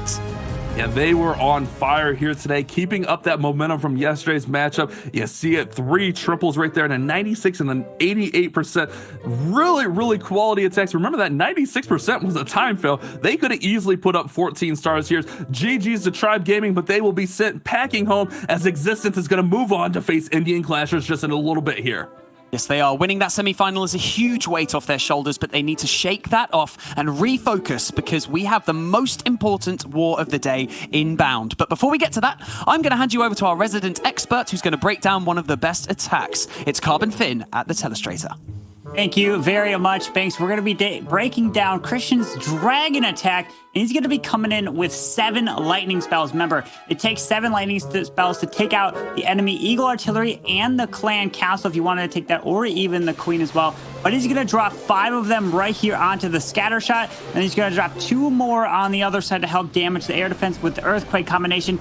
Takes all of this value down. Now we're going to go ahead and pause and see what does he have left in the base here. Because we want to take a note, where is the sweeper? And that's the only one left that we have that is pointing towards this direction. So nothing over the town hall. So now, since he's able to take this compartment down, he's going to send his royal champion down south to eventually also set that funnel. And then he's going to help send the dragons, with the stone slammer going to be responsible for going into the single target inferno.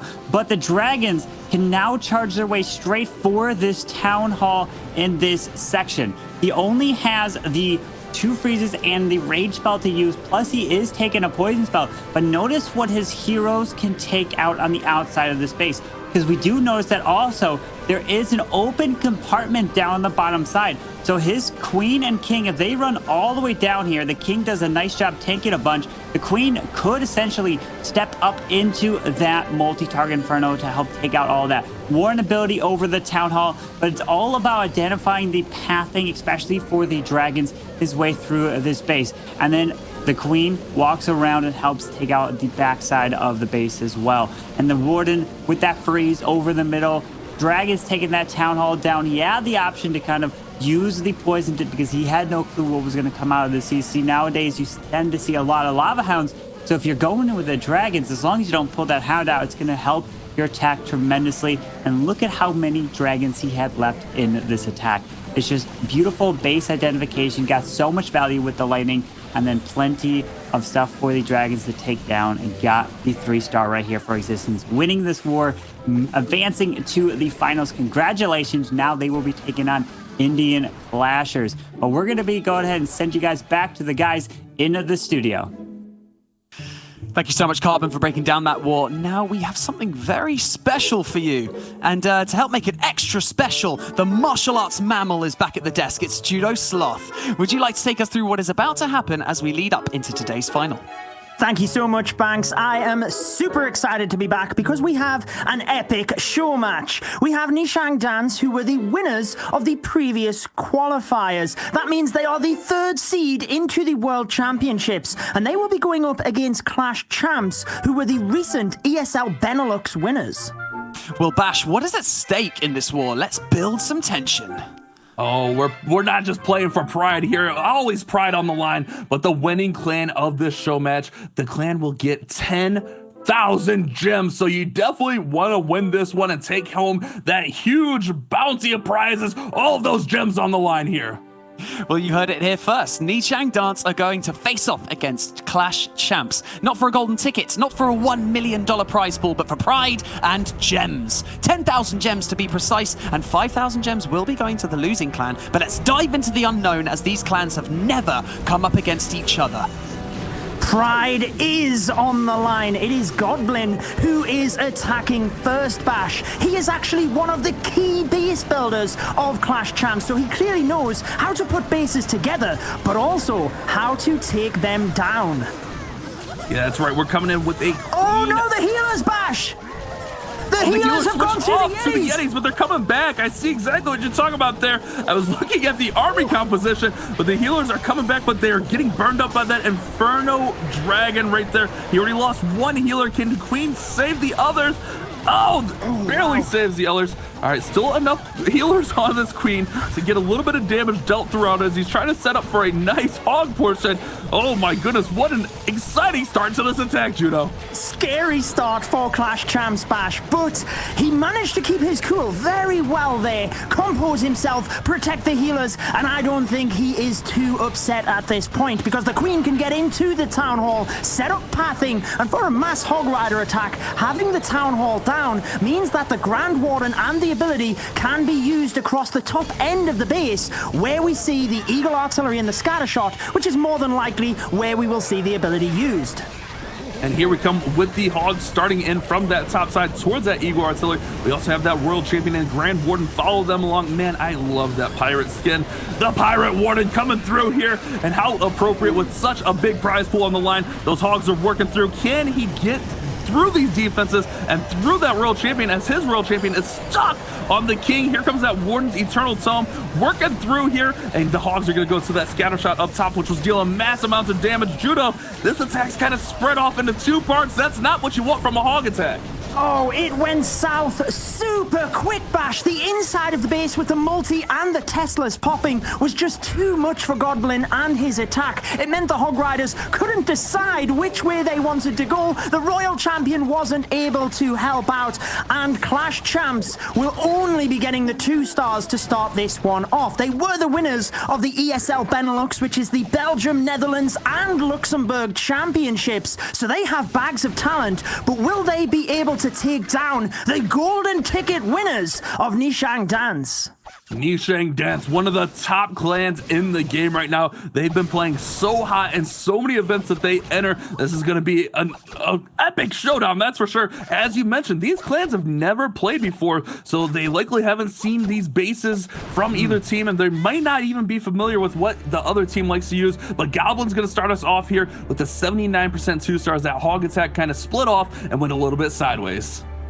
Well, Clash Champs are fresh into a qualifier style matchup. Nishang Dance dealt with the pressure in the previous qualifiers, obviously going all of the way, getting the golden ticket, so you'd like to think that their nerves wouldn't be as critical moving into this matchup, but anything can happen, and I'm sure Clash Champs will be relatively happy to just get a safe 2-star onto the board starting things off. I don't know. These teams are super competitive, Judo. They want to go for the gusto. There's so much on the line with 10,000 gems. You want to try to get those 3 stars. We're going to have GYY from Nishang Dance coming in. We got some lightning spells zapping down from the skies, and we're setting up for that nice Queen Charge hybrid right through the heart of this base.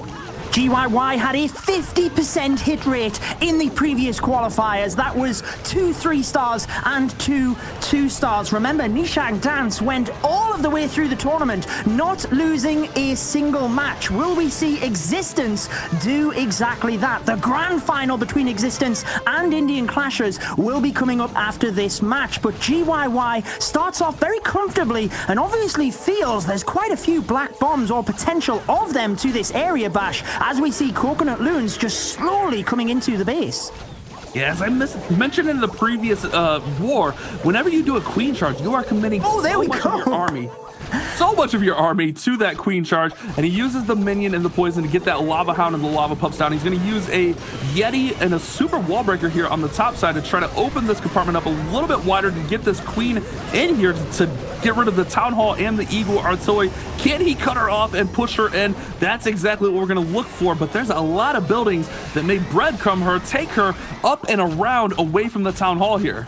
Yes, exactly. It's a bit of a dicey move here by GYY. Has to use his rage spell, finally trying to get anything else in there to support the Queen, and I think he's looking to adapt here. We all know that in a single attack format, oh, the healers are taking major damage, Bash. This could be mega as the scatter shot sits and eyes up the healers. One strike would take them straight down, but the Eagle is locked onto them again. They are down and the Queen is vulnerable. Can he adapt here and at least drive up a high percentage 2-star? He's going to send it all right here at the Town Hall. All the miners coming right in here to make sure that that Town Hall goes down early, and then going to delay the Hogs. Remember, the miners are going to burrow underground, so they're not going to take too much damage from that Town Hall. However, he did pop that Grand Warden's Eternal Tome really early, but these Hogs and miners are going to have to face through a lot of defenses here. So we got 4 bows firing all throughout the base, along with 2 single target Infernos and that Queen, and all the splash damage on the back of the base. Look at this, Judo. We had 4 Wizard Towers and a multi-target Inferno. This is going to be a rough finish, but those Hogs and miners are doing their best to finish this one off. I don't know if you've seen, Bash, but there were skeleton traps all over the inside of the base to stall the miners. I think Clash Champs had built this base for a hybrid attack, but the fact that the Hog Riders were delayed meant that they were able to get a little bit extra damage, but the defense will be there for Clash Champs. They will fall behind on the percentage very slightly, but opening up this matchup, it is certainly neck and neck, which is exactly what we knew would happen. The minion will not have time to finish off the cannon, so Nishang Dance take the slight lead here, Banks. Indeed, only a slight lead by percentage, both on the board with 2 stars. Nichang Dance edging ahead of Clash Champs. But what we have to remember here is that Clash Champs have an opportunity right now to prove themselves against a squad that has qualified for the World Finals. So that is what is kind of at stake here, obviously, as well as Pride and as well as Gems. But this is an opportunity for Clash Champs to say, hey, we belong in the World Finals as well, Bash. That's right. You want to really, when you're given an opportunity like this, you want to show up and put on your best performance. And we're going to have SSG Divinity coming in here with a Yeti Smash here. More of a traditional Yeti Smash, having 7 Yetis, 8 bowlers, no lightning spells. We do have 2 jumps to get through the base using this Warden Walk to set up the funnel, but this is a little bit risky. Perhaps going to try to get this Warden to get out this single target Inferno. We'll have to likely commit a Rage spell and perhaps even a Freeze to do just that, Judo. Yes, sometimes we do see multiple spells used in order to help the Grand Warden through the single target Inferno, obviously just because of how the single works. Now that can be of benefit, particularly if you can get the funnel set up, and with a Yeti Smash attack, taking out this right-hand side and moving the Yetis presumably straight to the Town Hall would be a good play. He nearly got the single without the freeze, but he plays it safe, takes it down, and momentarily we should be seeing the Yetis coming in, but I'm worried there's no funnel set up to the left-hand side yet, Bash. Speaking of the funnel on the left-hand side, we have these the siege barracks right there coming in with the P.E.K.K.A. and Wizards. That's going to help take out some of these trash buildings, but you're right, there's not a lot of funneling up there, as that one compartment with the single and everything can pull everything aside, but he's going to full send it in here anyways. We've got 2 jumps, and perhaps that was part of the plan all along, push everything towards that top side, but we got Headhunters coming out with that Lava Hound. Can he make the push through the Town Hall as it activates? It's going to deal mass amounts of damage to the troops. Oh my goodness, you don't want to lose your army here. Oh, all of the troops splitting around the wall just meant that he didn't have much DPS. I would have loved to have seen the King used with his ability to force that bottom section, drive the Yetis and bowlers through. He manages to get through the Town Hall, Bash, but I don't think he has much force now moving into the base. I can't see many Yetis and bowlers left in the center. Now, the savior here could be the Archer Queen's ability and the Royal Champion's ability. We do have a single target Inferno, which fortunately the Royal Champion's ability hits. He has to get that single target Inferno down if he has any chance of getting this. The Queen is working through. She pops her ability. The Royal Champion goes down there. Oh my goodness, she could not quite get through. An interesting choice to use 2 jumps rather than 4 quakes right there. 4 quakes would have opened that all up, plus dealt some damage. But using the 2 jumps to get through the back end of the base, this one is going to fall flat as the Warden is all by his lonesome right here. Healers try to keep him up. This attack looking like it's going to end the way it started with a Warden Walk in the middle of this base. We got archers around trying to clean up as much percentage. We do have a few cleanup troops still left with archers, a couple goblins, and a balloon. We'll have to see where these come in and see what the percentage points will be here, but definitely a sidestep here from Divinity, not what he was looking for. Yes, his favorite attack strategy is the hybrid, so obviously he felt there was a certain weakness to this base with the Yetis, but it doesn't pay off for him. It is another 2-star for Clash Champs, and it's not what they need. They give Nishang Dance the opportunity to get the 3 stars and really accelerate themselves ahead. We know the talent of the players on that squad, Bash, so they will be looking to take advantage now and try and get themselves them 10,000 gems. Yeah, Clash Champs looking for that 80% mark still.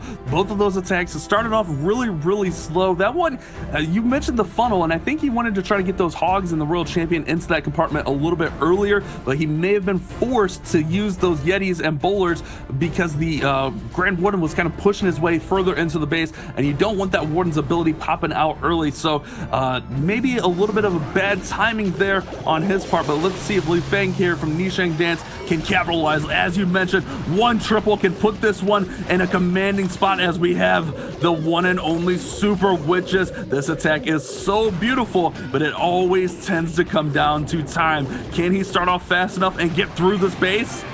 Well, it is super fun to watch, isn't it, Bash? The Super Witches tearing through the base. We have seen it to quite success this qualifier, but also to numerous time fails. Now, notice that we are only 30 seconds into the attack, and the Super Witches are already deployed. Now, if we cast our minds back to the previous Super Witch, the time fail earlier on in the stream, it was actually nigh on a minute before the Super Witches were deployed. So I'd like to think that Li Fang has a good opportunity here, Bash, as he powers into the base. Those big boys gonna bash the town hall and get it down for the first star, but no more jumps or earthquakes or any way to access the back end of this base. Gonna rely on the big boys, the Super Witches, to get through these walls on their own. One more rage spell still in hand, but here we go. The big boys actually going around that opening, and they should have a pretty nice path through here. The Queen's gonna get down that multi as long as she doesn't get in range of that single target Inferno. Don't do it, Queen. Don't step up too far. I can see, oh man, forces out the Queen's ability, but she's gonna try to bust through the wall here with the Super Witches, which could end nicely. Yeah, I'm very surprised, Bash, that we didn't see the jump spell in the center. Perhaps he could have used a wall wrecker to get through the initial walls and then use the jump spell for the Super Witches, because everything just seems to have stalled. But like you mentioned, they chug along nicely, and look at them at the side of the base. They are continuing to tank, and we haven't even deployed the Royal Champion. I think she could finish this one off, Bash, and lead Nishang Dance to the first 3-star of this war. That's exactly what I was getting ready to point out. The Royal Champion coming in super light. She only has a few defenses. She's going to have no problem handling this. Those Super Witches tore right through this base in a hurry. Didn't stand a chance. A clean 3-star. Time was never even a factor with 40 seconds left on that attack. What an impressive show there, Banks. Yes, indeed. Li Feng from Nichang Dance with a perfect display of time management with his Super Witch attack. The first triple is now on the board for Nichang Dance, and Clash Champs just unable to put up big numbers yet. Still some mid-level 2-star attacks, and it's just they're not getting enough momentum, I feel like. And Nichang Dance, in previous qualifiers, we've seen their base building is just so good, Judo. Absolutely, and the first couple of attacks of any war are so crucial. It sets the mindset and the tone for the entire team, and this is where Clash Champs can really prove themselves as a team. If you are not doing very well in a war and you can turn it around and get the victory, then you are doing incredible. So let's see whether they can do just that, Bash, and they have Sander for the next attack. Sander coming in here with a drag bat, going to use the one lightning spell and earthquake to weaken up that Inferno right there. Remember, if you drop a lightning spell on an Inferno while it's targeting, it'll actually reset that beam. So a great use to just delay that single, but it doesn't matter as the Royal Champion goes down here from that scatter shot. Going to use the King to help set that bottom funnel right here, and those dragons are going to fly in from the bottom portion of the base. Here comes the Queen, and finally to help that King out, and he's got a great path right towards the Town Hall. He doesn't have to fight any sweeper. Let's see if this one can finish strong, because it's off to a great start. And remember, we have the bats on this one, Judo. He's pushing through the base incredibly well. The Battle Blimp just about gets to the Town Hall with the Rage spell. I am surprised we have not seen the Grand Warden's ability earlier, Bash. I thought we might have seen it to protect the dragons, but nevertheless, the balloons get through the Town Hall. It goes down, and there's not a lot of splash left. He has 2 free spells with one of the Wizard Towers going down. He can tank the one at the top, and the bats can get this base as long as he deploys them correctly. They come to the Wizard Tower. I thought we might have seen them at the side of the base, but they are charging through, and as long as they can get through the next Wizard Tower, get the freeze timed perfectly, we could be looking at the responding 3 by Clash Champs. This is exactly what they needed. Another freeze comes in. They got to get this Wizard Tower down so that they can get to that single. Oh my goodness, the bats get obliterated. This may be close, as those dragons are going to have to fight through the storage to get to that single target Inferno. I'm assuming they're going to pass up before they go to the single. Plenty of time here. No need to panic there, but with 4 dragons. The Warden may be the savior here, as he's going to have a little bit of distance and be behind those dragons. He's going to go ahead and throw in a couple archers, perhaps a little bit prematurely on that single. All right, let's see if he can get through here, Judo. This is going to be close. Those dragons look pretty healthy. I think with 3 of them being up, I think he should be able to get this. I think he should be able to get this too, Bash. I think he was just testing whether the archers would go there. You see the minions tanking the single. Dragons take it down. Clash Champs have their 3-star to respond. And now it is exciting to see who will win this. Sander normally uses the Lava Loon bats as his favorite attack, but he shows us he can use any aerial assault. Drag bat it is for the 3 stars. Clash Champs have got themselves moving. That's exactly what Clash Champs needed to respond, but they had to get the 3-star. They're already down on percent, and they were down on stars, but Nishang Dance, you know that they can handle this pressure. You know that they're not going to falter. They're going to come back with a strong attack of their own, but Clash Champs says, don't count us out yet. It was a beautiful drag bet right there. Nice setup with the heroes, and those dragons just did so much work through the center of the base, and the bats just got just enough to make sure that that one got through here. So we're going to have Sue from Nishang Dance coming in with a drag attack of their own, but this one's going to be a zap drag. Sue, the leader of Nishang Dance. We do see the dragon attack again. Now, he was actually the lowest hitting player for their team throughout the qualifiers. Only a single 3-star he was able to achieve. So let's see if he can get this one, because if he doesn't, it might leave the door open for Clash Champs to come back and nick this. Now, with the dragons, we always talk about how important it is to set up a funnel for them to move through. So I really like a couple of balloons alongside a single dragon to the 12 o'clock and 3 o'clock area on the base, Bash. That now allows the dragons to move right on through the center, and the battle blimp will be deployed to move right down towards the town hall. I like the look of this attack. He's got a great path. Those 2 scatter shots are going to deal massive amounts of damage to these dragons, though, and there's no protection. No, finally, a rage comes in, and here comes that Warden's ability to protect the blimp, but the dragons, they took a ton of damage. We do have those heroes on the top side. We have a pack of drags down on the bottom side. Here comes the blimp getting to the town hall. Rage is up, and it gotta go down here with the balloons and dragons. 2 stars secured. Now, how much further can this get through? That Royal Champion looking to stay up. Oh, she goes down right as I point her out. Oh, I'm so sorry, Royal Champion. I jinxed your whole life right there. Dragons looking to finish strong here. There's only 1 air defense up and a few archer towers here. 1 minute and 30 seconds remaining. This is how fast the dragons are, but you have to be cost efficient and time efficient. Your army has to be strong enough to get through the base, and that is not the case here. Sometimes we see where the army doesn't get through the defenses, and other times we see where the army can get through the defenses, but time is the factor. Now, Sue managed to get through this base relatively quickly, but the air defense, the scatter shots was just too much for his dragons, and at the halfway point of this war, 3 attacks used by Nishang Dance and Clash Champs. We are relatively neck and neck, Bash. Yeah, this one is back and forth. Nishang Dance should still have a pretty commanding lead on the percentage, but with Clash Champs triple, they gave themselves a shot here. All they need to do is get another high percentage attack or even another 3-star to get right back in this one, Banks. Yes, indeed. 83% 2-star for Sue there, and just not being able to put on that triple, but exactly, handing Clash Champs a lifeline, being able to get backs into this war and really kind of set the standard, get some momentum, get some confidence, and then see this one through. We're 3 attacks down per clan, so we've got 2 left. Anything can happen, Judo. Anything can happen indeed. Clash Champs need to continue their momentum and put another 3-star on the board here. Let's see if Nizar is the man with the lightning spells into Lava Loon, taking his time, Bash, just letting the 30 seconds clock down as he makes sure he is going to be deploying his lightning spells in exactly the right spot. And what he was doing there, Judah, was he's waiting for that queen to circle around so 7 lightning spells can drop down, take out the queen, take out the eagle artillery, take out the clan castle. That is massive value from 7 zaps, 7 lightning spells zapping down with the earthquake, getting the queen and the eagle and the clan castle. That's a great start to an attack. And this is an aerial assault, and we see those X-bows all set to ground here, so they will not target the balloons or lava hounds on this attack.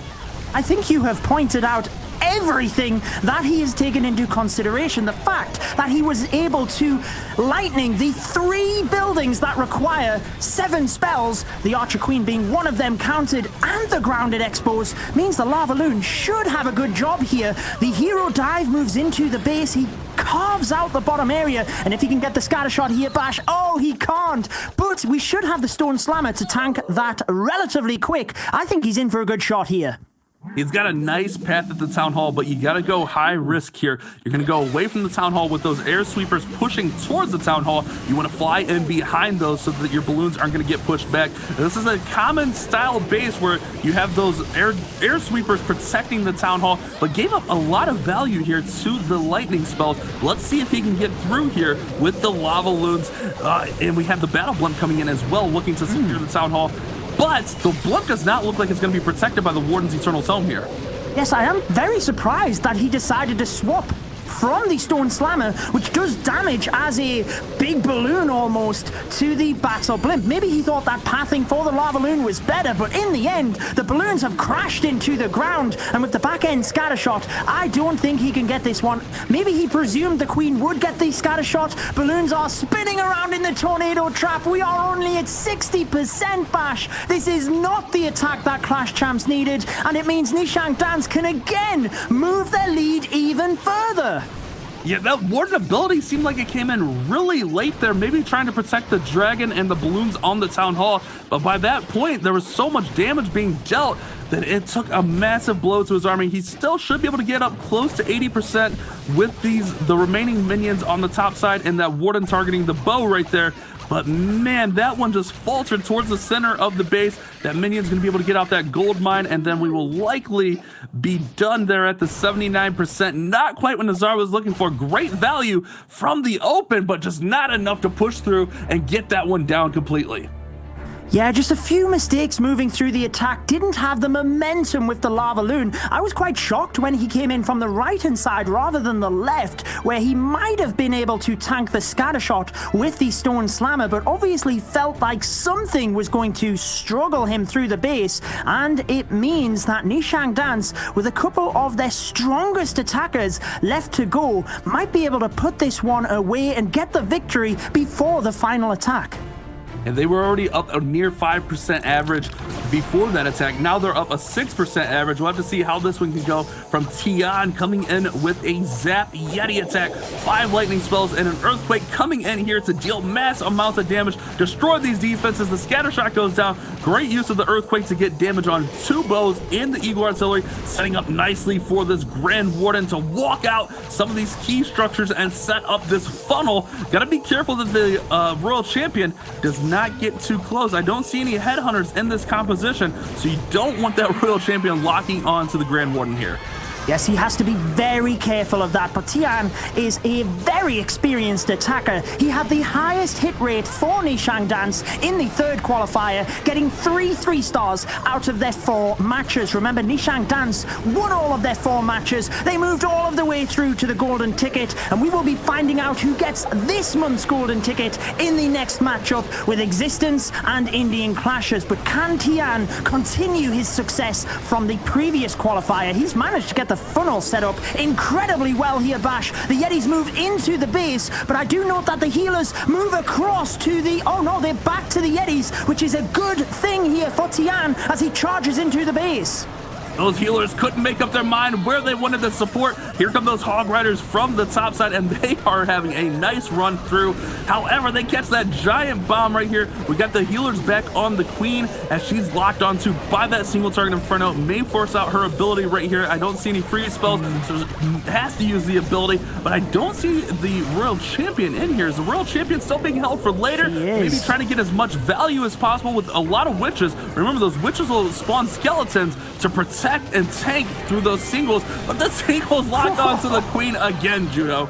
And the clan castle troops come out to rub salt in the wounds. This is where the royal champion can come in to try and support. Notice the open compartments that we talk about so much. It allows the witches in towards the single target infernos, but there's so much distraction down here, Bash. The enemy archer queen, the clan castle, and the single infernos continue to do damage, but with the royal champion's ability, he gets a little bit of damage, but I think it is still too much for Tian of Nishang Dance.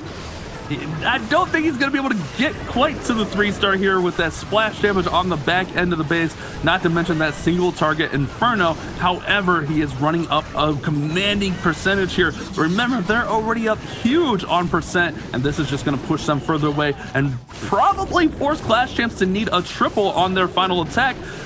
We'll have to see what the percentages look like, but in my opinion, I think that Clash Champs is going to have to 3-star on their last attack after that one, Banks. Yes, Bash, you are right. Tian managing to put up a 91% 2-star, which pushes up their percentage even further, like an incredible percentage difference right now. So that does mean that Clash Champs, I think, are going to have to get a triple in or extremely high percentage 2-star, and then something drastic is going to have to happen to Nishang Dance. But Bash, we also need to remind the viewers that while this show match is playing out, our 2 finalists are chipping away and frantically analyzing bases and cooking up armies. So make sure you don't go anywhere, because our final will be there shortly, Bash. That's right, we're going to have such an epic final. Existence versus Indian Clashers, going to be an epic showdown. As you said, final preparations being made as these clans are coming in here to finish off this war. And I kind of misspoke there. I forgot that Clash Champs got the triple. My bad, guys. It's 9-9, so technically they don't have to triple. But you want a triple here. Come on, Judo. We need a 3-star. We need the hype leading into the final. And we got Stefan coming in with the hybrid. I am going to back you up here, Bash, because I think Clash Champs do need the 3-star. I don't think that Nishang Dance are going to put a low percentage 2-star up. Even if they don't get the 3-star, they will keep the percentage high. But it is anybody's game. Nishang Dance, by not getting the 3-star in that final attack, means that Clash Champs, the winners of ESL Benelux, could take down the 3rd seed of the World Championships. Time will tell. We are into the final attacks. A Yeti Blimp starting out this attack, Bash, will sneak the Town Hall, and the perfect start for Stefan. And here we go. Those clan castle troops are pulled out. We got a witch, we got the Inferno Dragon, and this one's going to be a tough clan castle for this queen to get rid of. However, that Inferno Dragon is up far enough that she was able to get it out early, and the freeze and poison combo going to help out with that witch right here as well. Witch is going to get taken care of. One shot from that queen. He's going to set up really nicely, set up for this hybrid, get the pathing that he wants, and he's going to have a really nice L shape for the back end of this base after he gets this queen charge moving through here. Indeed he is, and with the base, notice that it is symmetrical. Everything on the left-hand side is mirrored on the right-hand side. Now what that means is he does not have to use any troops to send his queen in a particular direction. He just deploys her, and whichever way she goes, he adapts to attack from that side of the base. And that is what you see now. The king on the outside taking out the trash buildings to try and force the hybrid into the middle. Here it comes, Bash, but we do still have 2 scatter shots and an eagle, which are dangerous for this attack. That's right, finishing on 2 scatter shots, and the eagle can be devastating for these hogs and miners working through here. But here we go, that Grand Warden's Eternal Tome protecting all the troops. That scatter shot is getting off so many pop shots here on those hog riders, and now onto the royal champion. And the eagle artillery, nothing went up there, Judo. The eagle stands strong. Oh no! That scatter shot did so much damage to these troops on the bottom side, but he's got to backtrack and get to that eagle somehow. The queen's still at full health with her ability, though. He's got a chance. He has the super wall breaker to try and get the archer queen in. The king is trying his best at the top. Now, Stefan is currently competing with the Clash Champs in the Global Clash Cup Community Tournament, and he has a 50% hit rate in that. Now, this means that he has a 50% chance on average of taking down this base. If he gets it, he might get the victory over Nishang Dance, but things are slowing down with 30 seconds. I don't think the queen has enough time to get up there to the eagle artillery, but I think he would have got this one done had he had a bit more time. Yeah, perhaps just needed an extra 30 seconds or so here for the Queen to walk strong and finish this one off. But because he does have that super wall breaker, which would have helped out quite a bit to reach that other cannon.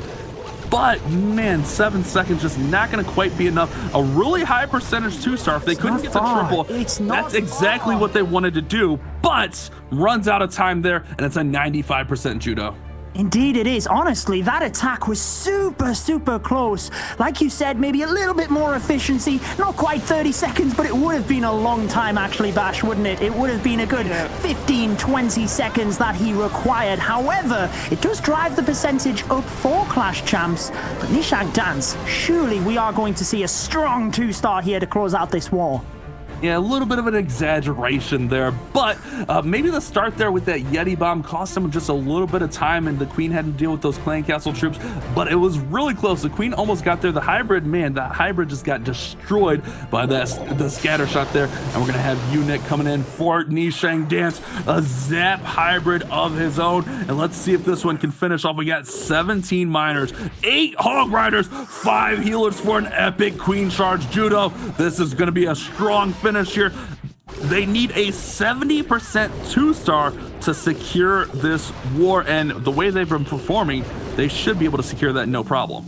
89.5%, their current average, Bash. I think Unique will have a little bit of a safe plan here, and the hybrid attack can be relatively safe. We've seen multiple times where the Queen has gone in the wrong direction and the hybrid has been drawn in towards the town hall. But if the Queen goes down early, it could be disaster. Now the Inferno Dragon is charging up, but he gets through it with relatively ease, gets the super wall breaker in. The Queen will get to the town hall, and I think he's looking good here to win this war for Nishang Dance.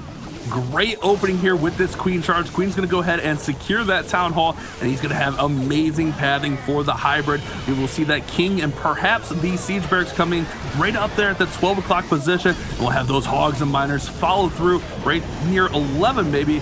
What is being tanked down at the bottom? Was it the King and Barracks? The King and the Barracks actually on the bottom side of the base, as I misspeak here. The hybrid gonna push right through the middle of this base. An interesting decision here for Unique. Just had to prove me wrong, but that's okay.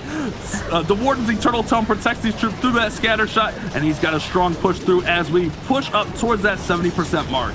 Oh, I love the fact that we have open wall compartments on the outside for the King and the Wizards and P.E.K.K.A to get in there, help the hybrid through. We are already at the mid-60s. Surely this is a 70% bash, and even the 3 stars incoming. There is the victory for Nishang Dance. They will be taking home 10,000 gems between their team, but they want to wrap this one up in style. Show you they are ready for this year's World Championship Finals. Unit coming in strong with a 3-star here, surely using the hybrid bash.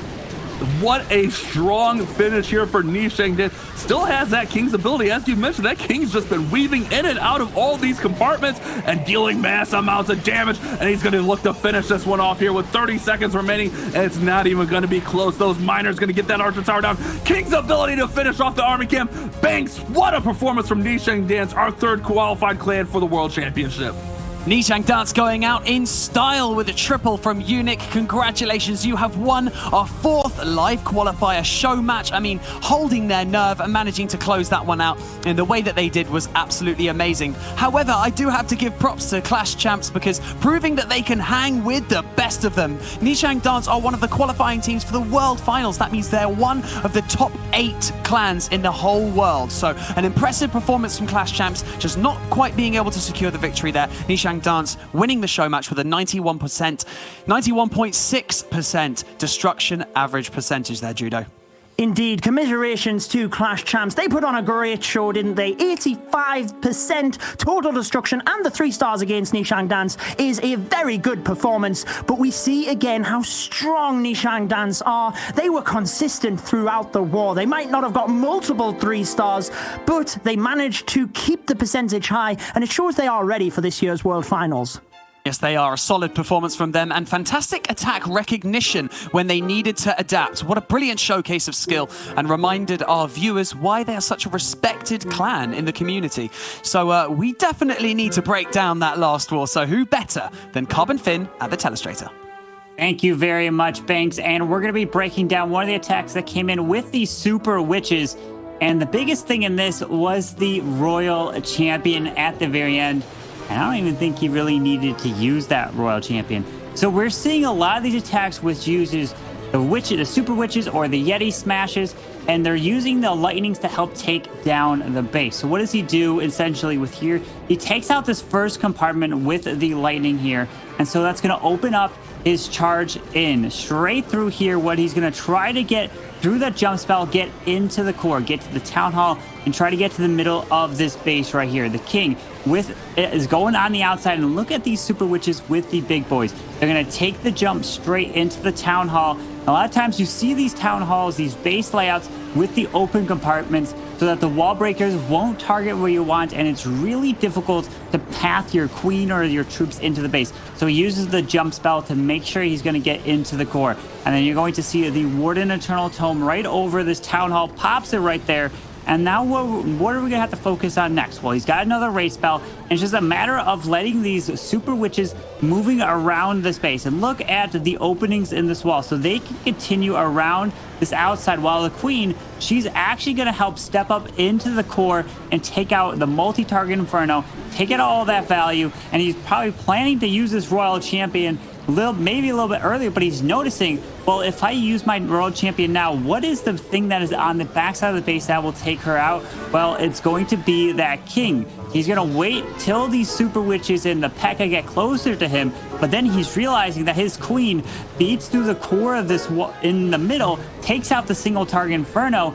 At this point, he doesn't even need to use the Royal Champion, getting so much value with that queen. And sometimes it's just a matter of with the AI of the troops going your way and getting this one done with the Super Witches. And let's take a look at the king going down here from the big boys and the Super Witches. There it is. Queen's now going to be able to help step and take out the Eagle Artillery. And at this point, it's just a matter of using the Royal Champion for cleanup to help finish up the final defenses and the base right there. Man, what an unbelievable show match we had here. We're going to be jumping now into the video, getting ready for the grand finals.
Thank you so much, Carbon, for breaking down that attack. And I think you know what time it is. The moment we've all been waiting for. Let's close out this fourth qualifier with a bang. And who better to carry the flaming torch over the finish line than a man who can turn a phrase, spin it, twirl it, throw it, catch it up, wrap it up in a neat bow, so we can all call upon Woody. Welcome back to the desk, and we're here to find out who's going to be joining Alternate Attacks, Vatang, and Chang Dance in the World Finals at the end of the year. What are your predictions for this war?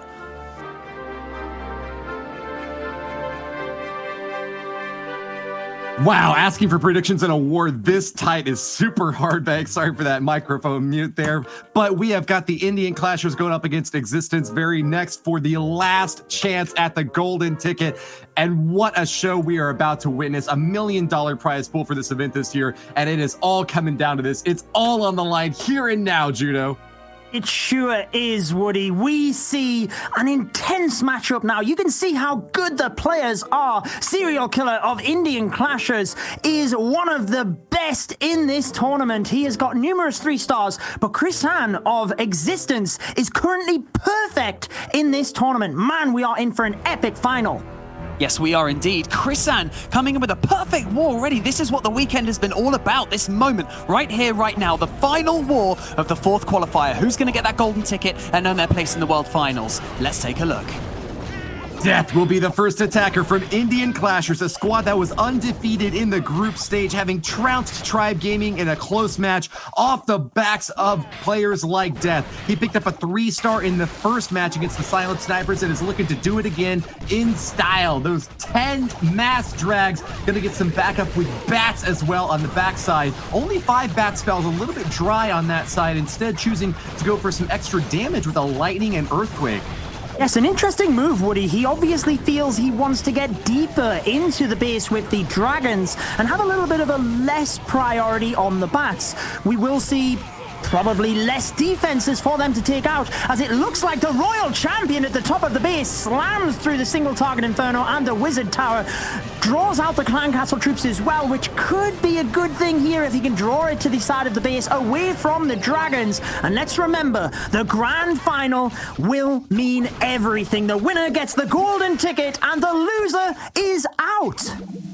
Tricky triangulation from Death of the Indian Clashers, sending his heroes far and wide around this base, and Isosceles Triangle now squished flat, and we'll see soon if these dragons have got it in them to make it toward the backside. Still have got a single target Inferno up, and that could be trouble for them. A battle blimp coming on in and an early pop of the Warden's ability, Judo. Indeed, it tries to protect the battle blimp through, actually soaks up a couple of the black bombs, which is very key to help the dragons. Now he's hoping that this town hall goes down with the troops that are inside. It looks like it does. The sneaky goblins getting the job done, and as the dragons charge through the bottom area of the base, hopefully the bats can swoop around the left, get towards the single target Inferno before the dragons get there. It's all down to the Wizard Tower in the center of the base, Woody. That's crashing into Teslas, and that's going to be an issue for them if they can't finish off this Wizard Tower in time. Oh, they barely did it, Judo! They did, and he saved the freeze spell, Woody, which means he can use that for the single and the air defense with the dragons. But with 30 seconds, it's all about time. He decides to use it on the Inferno dragons. You can't help but think that with the Clan Castle troops at the start of the attack running everywhere, it really has made a mockery of his attack, and he just hasn't been able to recover from that. Wow, what an unfortunate turn of events for Death here. A player who seemed on path to get the triple, but is now running out of time. And air defense and single target Inferno, the two things you don't want to go up against as a dragon army. And without any more bats to finish that section off, that is going to be it. Those Tesla traps from Michael DP on defense might have stopped the bats dead in their tracks, and Death from Indian Clashers will have to be satisfied with a 2-star, 89%. Indeed they will. It was a valiant effort. Such a good attack. I really liked the plan. But as you mentioned, Woody, the Tesla are incredibly fast. And with the bats, it is all about either splash damage or speed. That is why an air defense is not good against bats, because it's very slow. It might do a lot of damage, but the bats have such low hit points that it really doesn't matter. The Tesla can take them out even quicker. And that's why it was such a key move to have the Tesla farm on that side of the base by existence. But here we go. Now, if they get the 3-star, they take the advantage in the grand final, Woody. They'd be zapping him out of the sky. As we all know, electricity is super effective against flying, and those bats just could not hold on. But the attack here from Metro is going to be hard and fast, and enemy Archer Queen already locking on to the attacker of his own. But Metro doesn't have to use the ability early on. Great rage spell timing and positioning there to keep those healers on task. The air sweepers are facing the other way, so they'll be able to stay locked onto that healer for a very long time. Another rage spell to top it off, and she'll grab a scatter shot as well.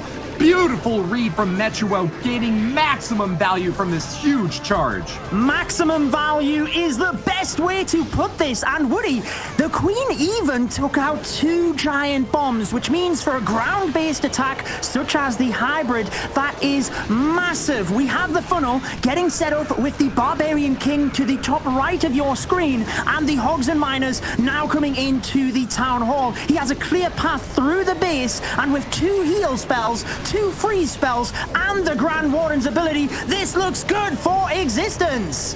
This Queen Charge is on a royal rampage. 3 Expos locked onto her, but she's going to have none of it. Healers have topped her off, and finally a skeleton trap coming out might cause a little bit of problems for her, but that Grand Warden protecting the Hogs out the right side are going to be just what the Doctor ordered. Facing off against 2 multi-target Infernos on the rear side of the base. That's still a lot of splash damage, but so many perfectly placed heal spells. I think he's done it. Metro's looking for 3 stars, and he won't go home happy without anything short of that. He has stepped up his performances today, Woody. He didn't get a single 3-star throughout Friday and Saturday. Brought in the 3-star when it was needed against Tribe Gaming, and he is ever so close to the second 3-star today. Things are going down fast, but he still has the Queen with the healers and 45 seconds to finish off this base. It's all whether the Queen can get through the wall quick enough. Doing her best to crack through it, but that max level wall won't go down easy. Finally finds her way onto a few more defenses, but just like you said, Judo, it's all about the DPS. Can she stack it in on so many structures still standing? 12% separates her from victory, and with the Barbarian King, the last line of defense, he won't be able to take her down, but he'll slow her down just enough, gumming up the works and denying Metro the 3-star. He'll be able to grab a few more buildings, and that should bring the percentage destruction for existence above that of Indian Clashers, but they won't get the triple they were looking for here. Indeed, it will pull them ahead in this war, but it's not what they wanted. They really wanted an opening 3-star, and they were ever so close, Banks. Yes, they were. 5% per average destruction separates these 2 clans in the final of the 4th live qualifier. This is huge. This is going to be a monumental final, and I just cannot wait to see what the remaining attacks have in store for us, Woody.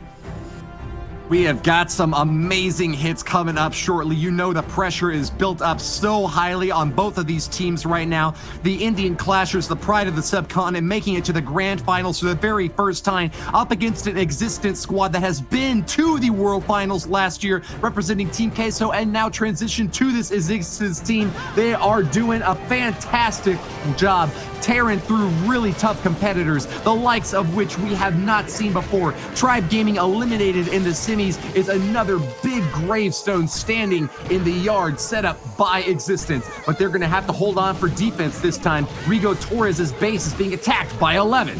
They are going up against the almighty Indian Clashers, so this one can certainly go either way. 11, we have talked about being the MVP for Indian Clashers, so they obviously feel if they can get a 3-star early on in the war, then it could really put the pressure on existence and give them the mental advantage. Rigo Torres himself talks about how mental strength is what you need in the Clash of Clans World Championships. Now for this attack with 11, Woody, he's thinned out the top area of the base, has some super wall breakers, and it looks like he might be driving his Queen away from the town hall to then bring the Hogs and Miners directly into it. Interesting choice here. Instead of stabbing deep in, he's going to get a lot more damage done on the outer edges, taking out another hero as she engages the enemy royal champion. That's good news for those Hog Riders that will not target onto enemy heroes until all the defenses are down. But of course, because this is a hybrid army, those 2 troops, the Hogs and the Miners, are going to partner up and will be able to engage anything. What are you watching, Judo? Oh, he used the super wall breaker when the builder hut was still up. That caused the super wall breaker to go to the wrong compartment. Had he have waited until that went down, the super wall breaker may have targeted the Grand Warden, or the Royal Champion altar, sorry, down to the bottom. That has led to the Archer Queen getting locked onto by the single, needing the ability, but I don't think he has to worry too much here, Woody, because the hybrid is in. It takes down the town hall, and it does have good force moving through the base here. It looks good for Indian Clashers.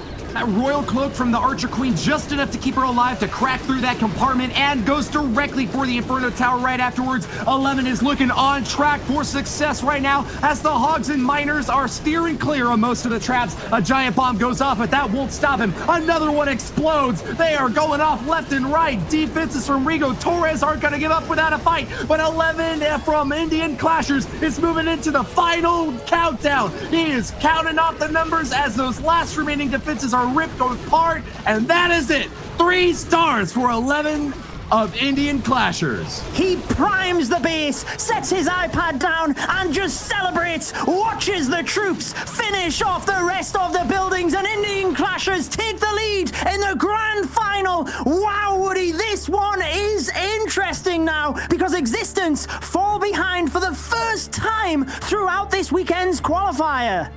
What a shocking turn of events as Existence have yet to keep pace against an Indian Clashers squad that has now picked up the first triple in this war. 11 from Indian Clashers. Gotta be so proud of his performance here and now. They dropped in the semis, but the DQ led them on, and with that win here and now against one of their biggest opponents that they've ever faced off against, they have got to be feeling proud about that showing.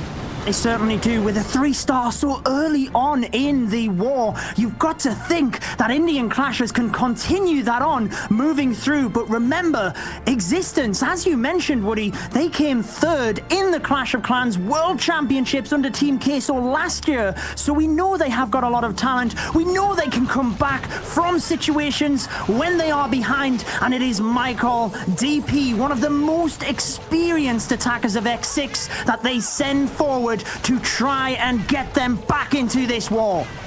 Not only are they experienced, the veterans of this World Championship month, they are also undefeated, having trounced Nolex and defeated the sister clan of Indian Clashers, the Dark Tangent.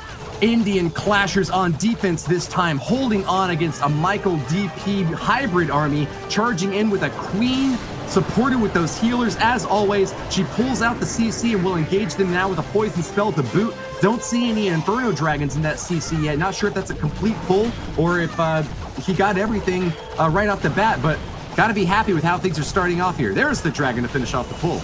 Yeah, exactly. Didn't get the full CC pull, as you mentioned. There was also a Headhunter in there, but fortunately the Queen takes down the Headhunter first. You've got to admire the King here, driving into the base. He's taken out a heck of a lot of the base towards the left-hand side, Woody, which means the Queen can now drive straight into the scatter shot to the center with the Expos and create the pathing for the hybrid. But I do note that the Archer Queen and single target Inferno to the left-hand side of the base will definitely be dangerous for this Archer Queen. Yeah, huge roadblocks, and it all comes down to the positioning of this Archer Queen as she makes her way toward that top compartment. She really wants to pull that enemy Archer Queen out and finish her off lickety-split. That single target Inferno could be a problem for her, but they won't cause much trouble for the Hogs and Miners on the backside. It's only that Queen that could be troublesome. He's going to pop the ability, and that's going to give him an easy access over there, but at what cost? That single target Inferno is already locked on, and she is not locked for this world, Judo. He uses the free spell to try and adapt. Will it be enough to keep the Queen through? Oh, and a rage! Rage spell as well, but misses the healers, Woody. They move on in. He wants to keep that Queen alive. Obviously feels the hybrid needs the Archer Queen as it moves through. He's on for a good shot here, Woody. The Tornado Trap does have a lot of the troops, though, and they are struggling to get to the multi-target Inferno, but Michael DP does have a lot of Hogs and Miners moving through this base. I think he's got it, Woody. I can't take it any longer. Is he going to get it?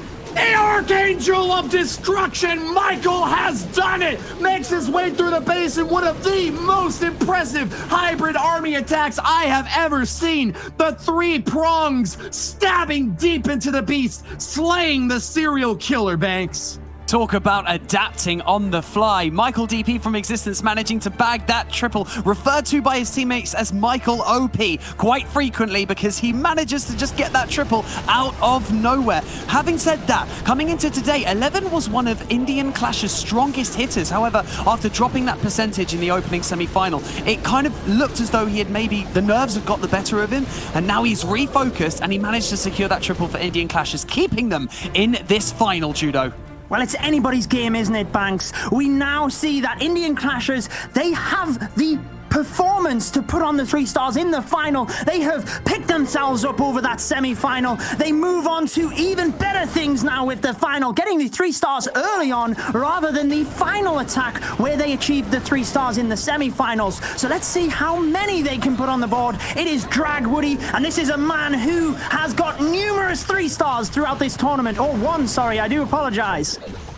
Their comrade slain by existence and suffering a terrifying defeat at the hands of that last attacker. Drag from Indian Clashers shouts, "Remember the Alamo," seeking revenge against an existence squad that is dominant so far in this matchup. A bigger percentage destruction and grabbing 3 stars on pace against the Indian Clashers. Drag now needs to put it all on the line. The very last war of the day, and that queen has been taking a big pounding so far.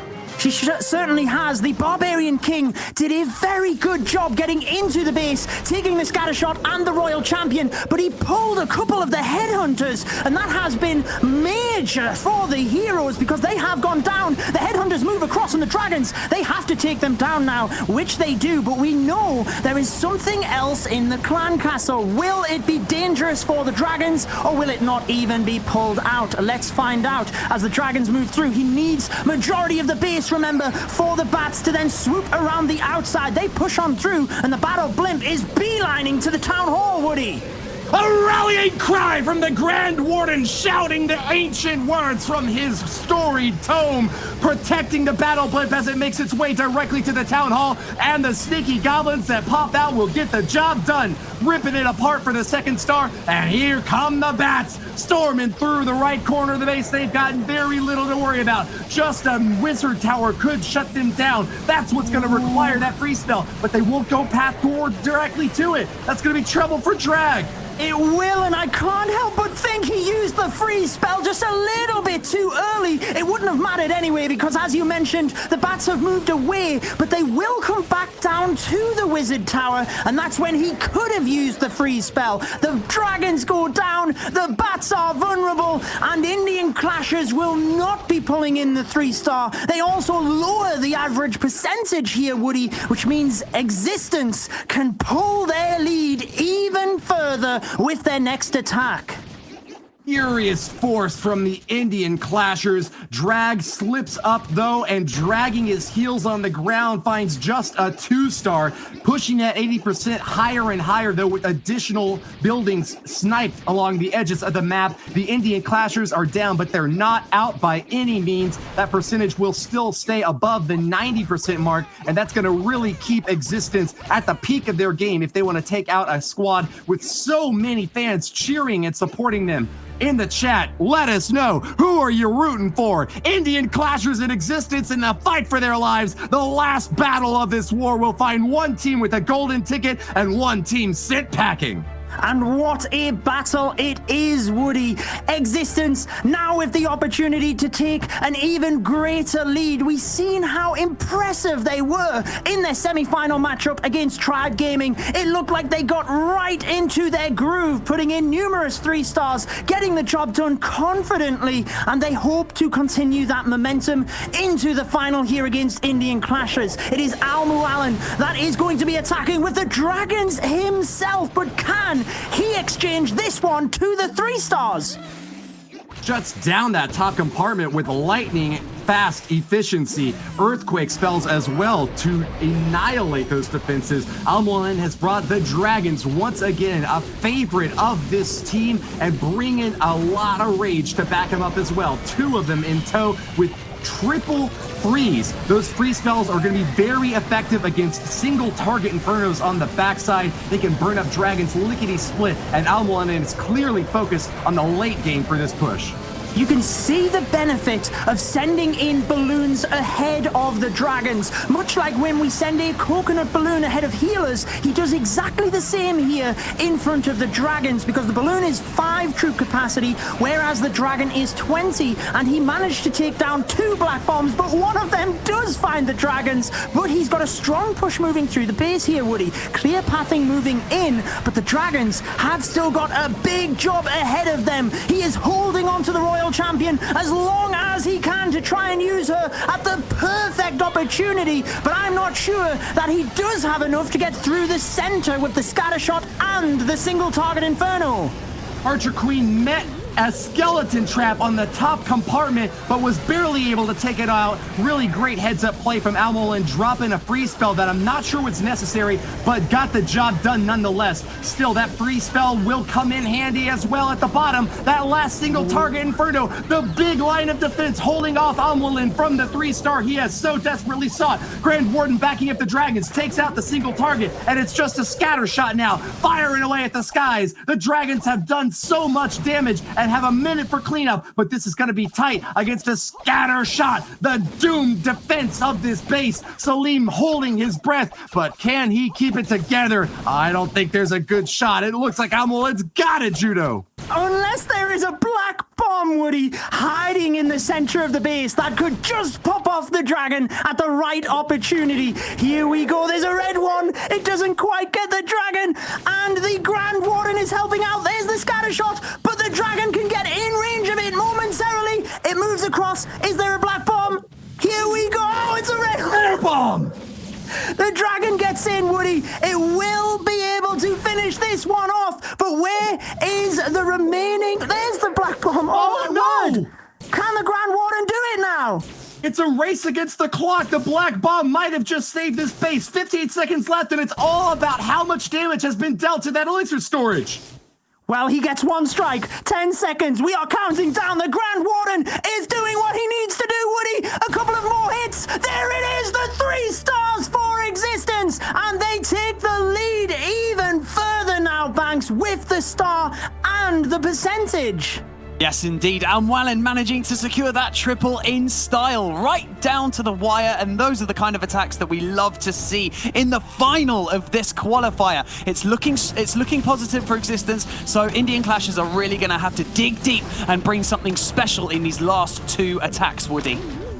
They have got their work cut out for them, Banks. But man, what a huge showing so far. Even with a razor-close margin of victory, the Grand Warden gets the job done, and holding on to that big old Tesla tower, zaps through the last 2 storages. It was just the little bit of additional damage dealt to that elixir storage that got the Grand Warden close enough to finish it off when it was all said and done. I gotta hand it to them. Existence are a team well deserving of this spot in the World Finals and clenching victory with only 2 more hits left. Let's see if Salim can hold on for the Indian Clashers, a squad that needs a 6-pack to happen here and now. He needs to get the job done in this attack, like you said, Woody. This could mean that Indian Clashers give themselves too high of a mountain to climb moving into the last attack. So let's see, can Salim do it? He's used the Yeti Blimp to take down the scatter shot, also draw out the Clan Castle troops, and that sets up pathing for his Archer Queen. With the Wall Breaker now busting up the compartment, the Queen can directly target the Town Hall. This is exactly what Salim wanted. The plan is working perfectly at the moment, but will it continue as we move to the next phase of this attack? Starting off a bit slow here, but he's got a plan to make it happen. 8 Hog Riders and 14 Miners in this hybrid army. He actually has 2 more super wall breakers, so he could very well crack into a few more layers of the outer compartment. But as we've said before, you want to see that big wave of destruction come on in at the 1-minute mark. Salim is really biding his time, hoping to crack through a lot of defenses in the top side to give those Hogs and Miners the opening that they need. But let's hope this is not Casey at the bat. He's got to swing now and go for the fence. A home run is all that Salim needs, and nothing short of it will be enough to keep the Indian Clashers in contention. Beautiful deployment of the hybrid at this moment, because the Expos are locked onto the Archer Queen. It means the hybrid can move on through without being targeted, and likewise, it actually helps the Archer Queen to get through that area. So brilliant recognition of Salim of the Indian Clashers as the hybrid moves through. The Archer Queen survives, keeps her ability as well, Woody, which could be huge. And we also have the Royal Champion with her ability. The hybrid just has to get a few more buildings through the center, and he might just get this one, but we are into the final minute. Yo-ho! The Pirate Warden sings his song and the Eternal Tome protects the Hogs and Miners from a massive barrage of bullets. The Eagle Artillery has been eliminated and a single target Inferno is going to start locking on to a Queen. She'll pop it down with the help of those Miners and still hasn't used her ability yet. What a showing. There it goes, finally off. Salim has only got a few more Miners left though, and it looks like they're going down. I don't know if he can clinch this one, Judo. I'm not too sure. He has a balloon, but notice the air defense there as well. It's preventing him from using the balloon to any great value. Time will be too much. As you said, Woody, the Queen charge was very lengthy. It was fantastically done, but it just left the attack a little bit short towards the end here. He still has a freeze. He can keep the percentage high for Indian Clashers, mean they still have a chance moving to the final attack, but Existence could make this one the win with their next attack if they were to 3-star. Tragedy for Salim, the time fail when they needed the triple the most.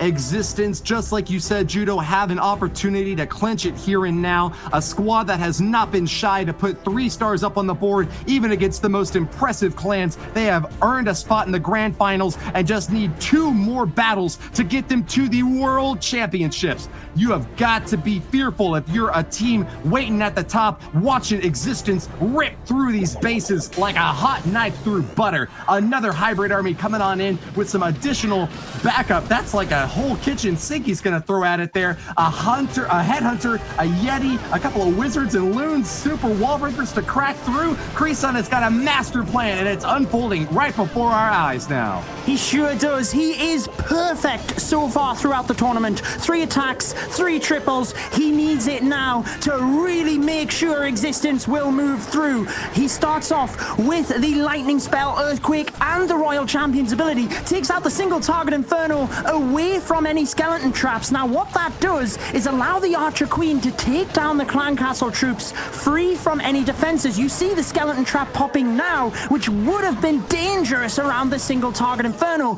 But the main thing here, Woody, is time. It is taking him a long time to get through the Clan Castle, and we just saw from the previous attack that it was indeed a time fail. This is going to be a really tricky hit for Kreeson. Great use of the miner there to help support that Queen, taking out that enemy headhunter. But like you've noted, even if you can adapt on the fly, you're going to run short on time if you have to make all these little adjustments here and there. Kreeson has got to put it all on the line here and now. Targeting that enemy Eagle Artillery and Archer Queen has got to be the last thing that this hero charge can do before he deploys the main force of the army. Siege Barracks has been dropped into the left corner, and that's where we're going to see the additional funneling here. Expect to see that big hybrid coming in at the 8 o'clock position as they move toward the town hall. First and foremost, that's got to be their main target. Archer Queen still on a rampage through the center of the base. Multiple point defenses firing away at her, but a rage spell could keep her topped off. No! Forced to use that ability, Judo. Incredible Queen charge. I love the use of a couple of miners in towards the storages at 6 o'clock, Woody. That is because the Expo, the only defense in that area, was locked onto the Queen. That will help with time massively, which we have said is such a key thing. But look at the hybrid moving through the left-hand side of the base. There is a lot of hogs and miners. They close towards the remaining splash defenses, and he might just get this one. He's out of spells. He needs to hope the miners get this multi and fast in order to help his troops to the final part of this raid. He could get it, Woody. 30 seconds. It is super close. It's all on the line right here. A Tesla farm pops out, and that's a terrifying sight for Kreeson. His forces withering away, but holding on for dear life. 23 seconds left, and the cleanup could be just enough here and now. Map the floor with them, Existence. You've got it in the bag. Toss it away and finish off these last few buildings. 3 stars are in sight, and he's got him clenched tight in his fist. He has pretty much guaranteed their victory and golden ticket now, Banks. Indian Clashers would require a mistake from Existence in their final attack. Yes, they would, and it's very important to highlight right now that Chrisan from Existence has had a perfect qualifier, only getting triples throughout this entire weekend. What an incredible performance by that individual, really managing to potentially secure the victory for Existence. Like you said, Judo, something drastically wrong is going to happen in these next 2 attacks. Indeed, well, all Indian Clashers can do is put up a 3-star of their own. That would take them to 12 stars, and then Existence would need to fail. We have seen worse things happen, but Indian Clashers can only try their best now. Chrisan may very well be the new MVP of a world's qualified team. This has got to be the name on everyone's mind. Back-to-back-to-back triples. Hats off to you, my friend. You might have single-handedly carried them through even before the 5th attack goes off. Chrisan has got to be very proud with how he's done here during this month. But let's hand it back to Serial Killer from the Indian Clashers. They have got a little bit left to say. This guy has been able to put up 3 stars when his team needed it most. Up against Dark Tangent in the semis, he picked up the only 3-star for his squad. They could very well grab a total of 12 if he gets it here and now.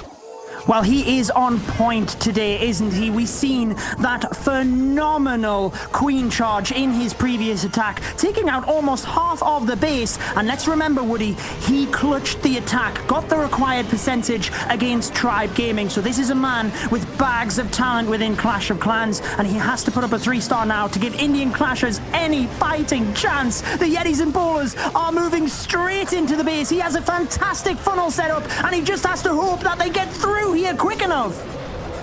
Tony the Tiger shaking in his boots as a Serial Killer comes out on the loose. Indian Clashers make their way right into the gooey core of this base with a jump spell to hurtle over these walls. Bowlers are on a rampage, tossing those rocks and knocking through the town hall for the 1st star. A scatter shot is lying limp on the floor with even more damage stacked on top. The heroes for this charge still going strong. Judo, he might go all the way. He might. The bats come through. Oh, he freezes the wizard tower. Perfectly timed there, Woody. I can't believe the nerve he had to save the freeze spell until the final oh, but he misses the next one, and the scatter shot wipes out half of the bats. He might still get this due to how efficient he has been with the rest of the attack. 1 minute remains. Royal Champion's ability. Can she get through the final defenses, Woody?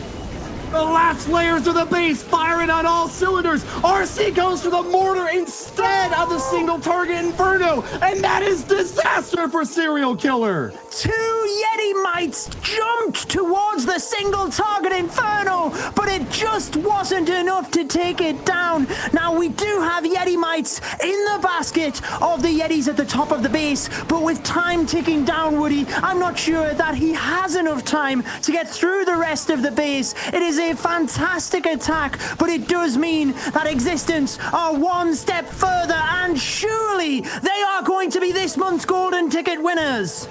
This is such a long march for Serial Killer. Stutter Step Yetis doing their best to stay on task, but how far can we expect them to go? They've finally made it to the bottom compartment. A minion and Grand Warden shot eliminate the single target Inferno, but it's done its job. Held on for a little bit longer. Take a shot! Elixir Collector, the last remaining building, and it stands! The skeleton trap right at the end, Woody, really put the nail in the coffin. It meant they didn't have enough time to get the final building 99%. What more could Indian Clashers do? But it does mean that Existence, already with 11 stars and 98%, they just need to put a good percentage on the board. They might not even need a star in order to win this war.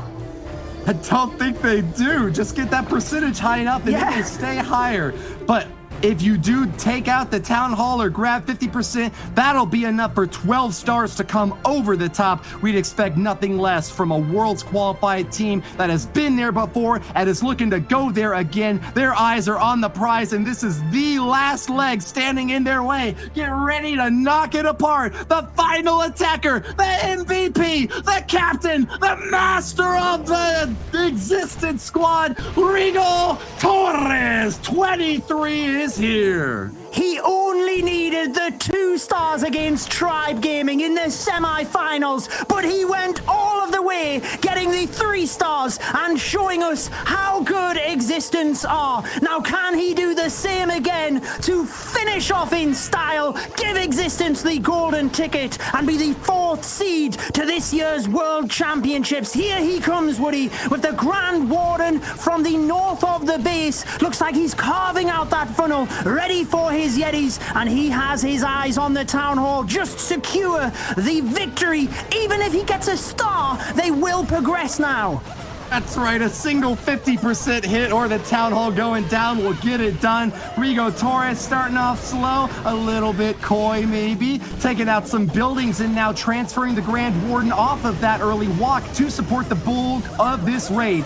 Jump spell is down, and that's an easy access down to the Town Hall. Walking down to Easy Street, they've made it through the avenue. The CC troop comes out, battle blip on the Town Hall, it crashes in, and there it goes! The 1-star claimed, and Existence will go to the World Finals! Rigo Torres, the team captain. Who else would it be to finish off the job? He gets the 2-star. He wants to wrap up in style, Woody, because he is moving through this base incredibly fast. Queen's ability, Royal Champion's ability, over a minute left, and I think he has his eyes on the prize. The 3-star, the entire cake. Let's take it all and make sure that the rest of the teams fear Existence moving into the World Finals.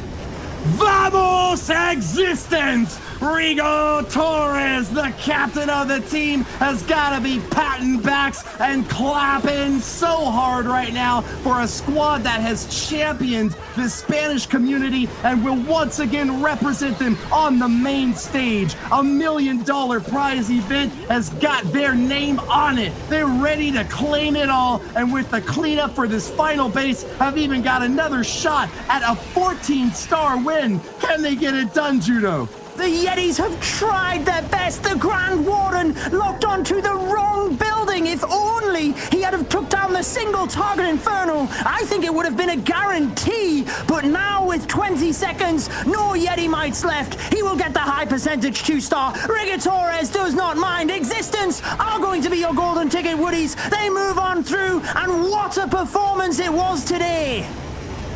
Existence with the overwhelming force. They took a look at Indian Clashers and said, I like your cut, G, and smacked them back down. Return to the qualifiers, Indian Clashers, for Existence are the squad to move on. Existence securing that 4th golden ticket to the World Finals. Rigo Torres dropped his initial troops and then just set it to cruise control. The experience level in this clan is just phenomenal within this Clash community, and a fantastic display of composure throughout, with 3 triples on the board and some high percentage 2-stars. Look at that, a 98% destruction average with 13 stars will secure Existence golden ticket, Judo.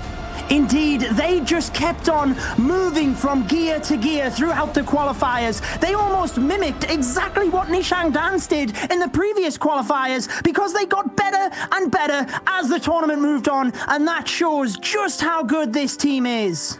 Such a strong matchup to close out this weekend, and they will now be moving on to the World Finals with plenty of time to assess their opponents and practice for the upcoming finals. Congratulations once again. That golden ticket will create such relief, but also remind our players that their journey is not over yet. The World Finals are fast approaching, and they will need to recalibrate and refocus. So let's break down one of those exciting attacks with Carbon Finn at the Telestrator. Thank you very much, Banks. Congratulations to Existence. And we're going to be breaking down Christian's attack coming in with the hybrid. He does have the 1 lightning, and typically you tend to see the Royal Champion being used with the hybrid portion. But in this case, he's not going to do that. And he's going to go ahead and use the lightning down south. So that's what I want to do, highlight down here. He's going to go ahead and use the lightning earthquake to help damage the single target inferno. Then he's going to send his royal champion in here with the ability. And the one thing when you're doing any hybrid attack, you really want to focus on a few things. One would be the town hall. How are you going to take that down? 2 is going to be the CC, and 3 is going to be the Eagle artillery. So if the queen is going to be able to take out the CC and the Eagle artillery, then you want to send your hybrid in for that town hall. Typically, I love to send that hybrid into the town, or the queen into the town hall, so then you can use the warden ability later in the raid. But in this case, that queen is going to get tremendous value through her charge. So he's going to try to charge the queen after it deals with the CC into this eagle. And then what's going to be the pathing? Well, once that eagle goes down, this is kind of the pathing now that he's got for the town hall. But what do you have to notice? Well, on this top side over here towards the left is going to still be up, and you have to figure out a way to funnel that to get in for the hybrid to go, the miners to go in for the town hall, because hog riders, they don't need any funneling like the miners do, since they go from defense to defense, so you can kind of predict their pathing. So he decides to use the king out by the enemy king, which means you're going to have to send your siege barracks to be able to set that funnel. So look at this queen. She's ended up going right around, and a super wall break opened up this compartment right through here. So now the queen has access to this whole right side. But now this siege barracks is going to clear this funnel, which is going to set that for the hybrid into the middle of the base right through here. And now is the question, when do you use your warden ability? Well, you're going to have to use it over the town hall if your hog riders are there. But if your hogs are not there and your miners take it down, then you can save onto it. But in this case, he's got all the hogs and everything right over the town hall. So he's going to have to burn that Warden Eternal Tome over it, and he's going to be able to push his way through. But look at that queen. She got some incredible value for you. Kind of think about getting your queen for those key objectives, either the town hall, the clan castle, or the Eagle artillery. Then you can kind of start to plan your hybrid around that as they are setting the funnel to push their way through. And that's what led to these hogs and miners pushing their way up, and ended up helping take out the rest of the buildings and the defenses in this base, and led to the 3-star in this attack. And eventually that queen helped finish it all off there. So very nice attack, got tremendous value. Hopefully you guys at home, you guys can get the 3-star with hybrid as well. And again, congratulations to Existence getting that golden ticket here in the qualifiers. Now let's go ahead and send it back to the guys in the studio.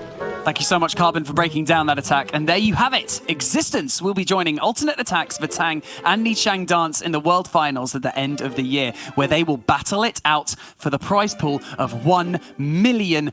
So congratulations once again to Existence, Woody, and Judo. I mean, if we're going to talk about the MVP of this qualifier, I think we already know whose name is at the end of our list, but there he is on the screen already. Okay, I imagine you two were going to say this name. Oh, yeah. Oh, yeah. He was on fire. Throughout the entire weekend, Existence have built their entire performances around him. 3 stars every single war. Incredible. And Woody, what about you? I mean, obviously I know that Krisan, but I mean, what stood out for you there? Cries of terror from his opponents. You know, as soon as he swoops in, you're gonna take a beating. Krisan definitely stands out as the MVP, and I don't know, I was just so excited every time he attacked, because I knew so confidently it was going to be a 3-star. He's a really consistent performer, and certainly well deserves his spot at the World Finals now. Really enjoyed casting here today, and appreciate everyone who joined in, especially the crew and the Supercell folks for keeping the show going during a pandemic. Thanks to everyone who tuned in, and love being here with you, Judo, and thanks. Well, thank you so much for joining us today. What a weekend we have had, and it keeps getting better each month. So far, we have found half of the World Finals clans. 4 down, 4 to go. Thank you so much, Woody, Carbon, Bash, Judo, and Eric for all of your hard work, and the production team for their tireless efforts. You know where we will be in 2 weeks' time, right back here to see who's going to claim that 5th golden ticket. My name is Banks, and I'll see you then.